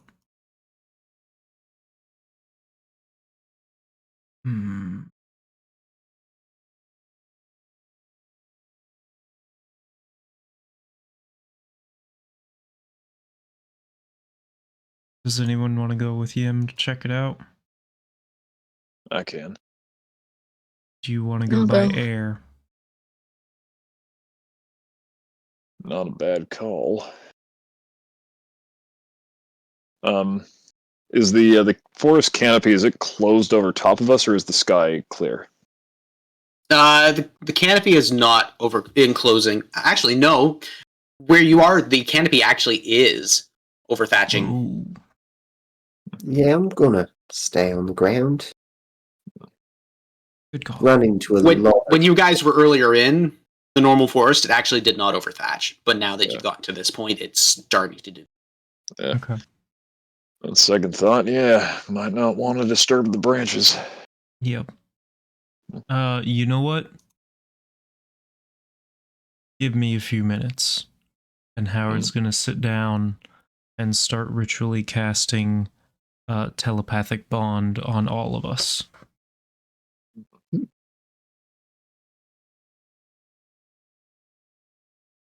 Okay, so you start doing that. Like how long does that take? 10 minutes and 6 seconds. Okay, cool. So yeah, you guys sit there for 10 minutes and 6 seconds. Yep. You I just keep hear my it. nose. La la la la la la la la la la la la la la la Man, Beatrice has got a big butt. I was gonna say big booties. Mm, That's going Damn. for the next hour, and it's not concentration, so I can't just cancel it. Having been hearing all of Splee's brain. Yep. Damn. What starts that off as suit. like you start hearing spleen, then Beatrice's mind comes in. Diamondback. Yimmer. House stereo. Everybody just starts going into. It turns into a giant cacophony. Eventually, as soon as Howard reins in the spell and finish ritual casting it, you start selectively hearing things that are more outputted. I look at Spleen. Can you hear me? Is it working? Sandwiches. Wait. Sandwiches. Oh my god, Oh my god. we did it. Which at this point, you guys start like as soon as closer you get the echo reverb going on, and everybody gets the ping. It's like ah. What have I done? That being That said, wasn't a bad so idea. You guys going ahead? Yeah. Yep. All right, who's going up? Yimmer. I'm going. Diamondback. Yimmer, Diamondback are heading in. B's going as well. It's going as well. Okay. Describe to me how you're doing this. Choo, choo, choo, choo, choo, choo, choo, choo. Back to back to back, circling around, just spinning away. Do rolls.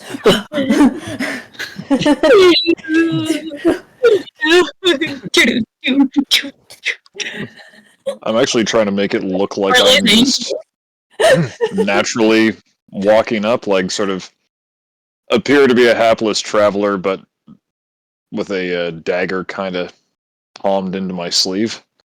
Okay, so Yeah, actually.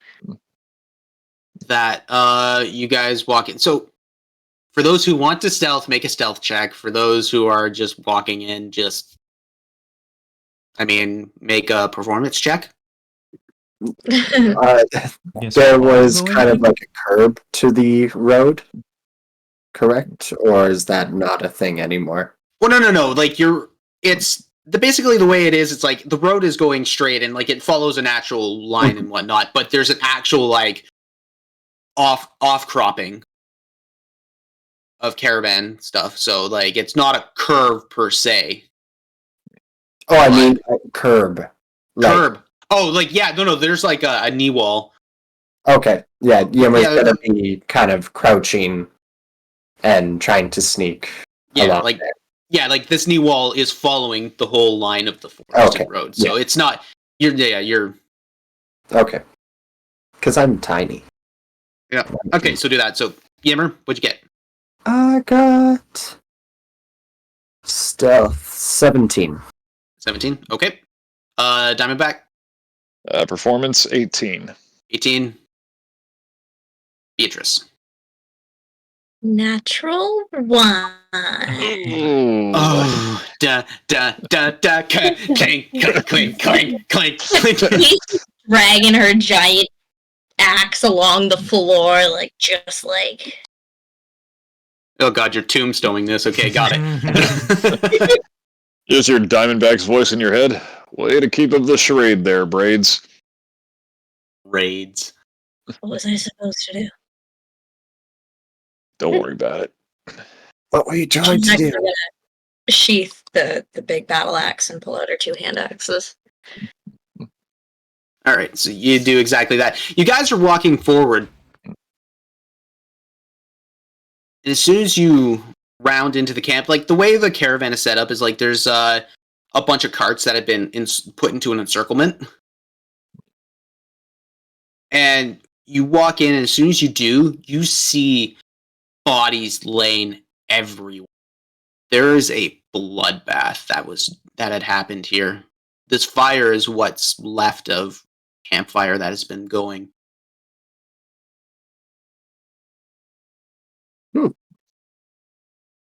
Well, Oxygen, or back to the people. Fuck shit. Yeah. There are claw marks everywhere and scratches, and like bodies that have been torn asunder, split in half. It's and absolute destruction. This your first massacre, B? Is that? No, she's been in a few battles before. You've experienced bloodbaths before. Yeah. It's not your first rodeo on this one, but happening upon one is still not fun to watch. Mm. Dude, back to the others. I'm gonna say we want to find a different camping spot. How bad is it? Telepathically. Is that you? No. Who's hungry? Who hears that? Yeah. Are you guys speaking telepathically or out loud? Yever, I'd like for you to make a dexterity saving throw, please. God damn it. By the way, the telepathic, you have to be within 30 feet when I cast it, but after that, over any distance we can communicate as long as we're on the same plane. Cool. Weird to know. Oh, But- no. 9. 9. You hear this loud roaring and rumbling just coming from the forest. Ray's like, okay, what's going on? These roots and tendrils just come out of the wall,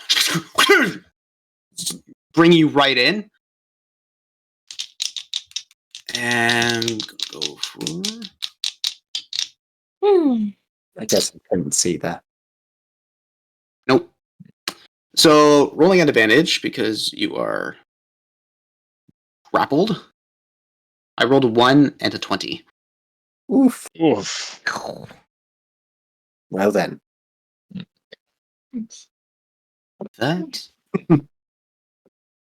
Not open. Here. actually, Hmm. actually it wouldn't be that. Maybe Background. He was meowing. No. where's the last one of these? That's a little dice. That'll be that'll be 7 points of piercing damage. How much? Plus 7. 7. Okay. 7 points of piercing damage. Damn. And that'll be another 5 of poison on top of that. Ew. Now it is poison damage. You should be resistant. Yeah. Cool. So I'll take. So remember that, please. Out of nowhere, like the roots that grabbed you and pulled you in are holding you there. But ahead of you, you just see these darts come right out of the forest, just peg you right dead center. And you feel these things hurt. And it is doubled too. Sorry, forgot about that. Because of natural 20. Fine. All of that is so. So I guess you would just take normal damage for the poison, which Okay. is still rather low compared to what it could have been. Yeah. With that, out in the forest, I would like who for that previous perception check. Who rolled above a 16? Yimmer. From a tree, you see this giant gnarled shape crawl right out. It doesn't look like it came out from behind the tree. It looks like it's coming through the tree because you see this tree warping and bending with this thing. It comes out.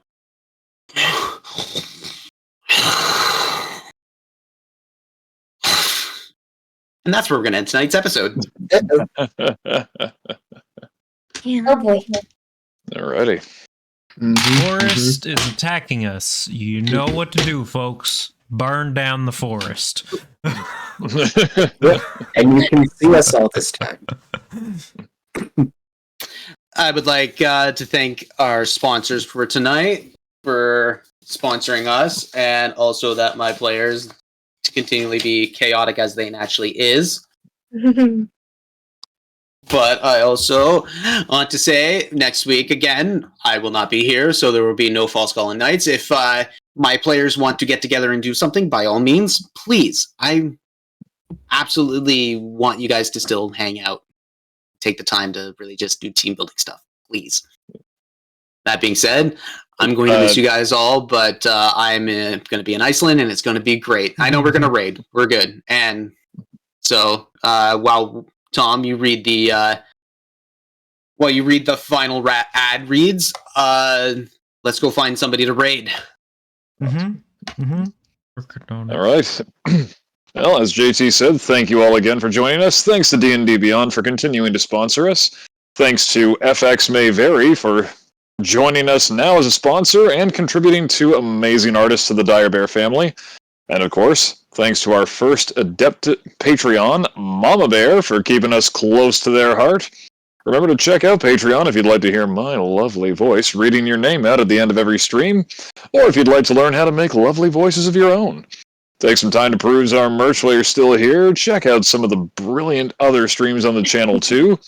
If you're a creature of the night, I highly recommend sinking your teeth into Valley by Night, River City, a haunting tale spun in Vampire the Masquerade on Tuesday nights. Tomorrow, you've got swords, sorcery, chivalry, and a bit of chaos of their own in A Knight's Ransom, a bracing adventure set in D&D 5e. We've also got a new bi-weekly Monday game that's about to ramp up. If you've got a musical soul, look out for the Oops All Bards party of Melody of the Maelstrom, launching March 20th. I believe that's the one that features our sponsors. And if you'd like to get in on a game yourself, there is a Saturday stream that's in the works looking for players. Hit us up on Discord and check the job board for more info on that. Back to you, JT. Alrighty. So I'm looking through Twitch to see who wants, who can do, who we can raid. Words. That being said, I can't think of anything right now. Anybody got somebody? I was gonna do Ink and Liar. I was gonna do Ink and Liar. We still can if we want, but they just started a break. I was gonna do them because it felt kind of fitting, because I popped in there and the first thing I see is a bunch of talk about critical failures and rolling ones, and I'm like, wow, we just did a bunch of that. How We sure did. Let's go raid Lincoln Iron. all right. Ink and Liar. With that being said, we're going to start getting that all set up, but I want to say, you guys have yourselves a good night. I miss you. I'll miss you. I love you. And do you dare to imagine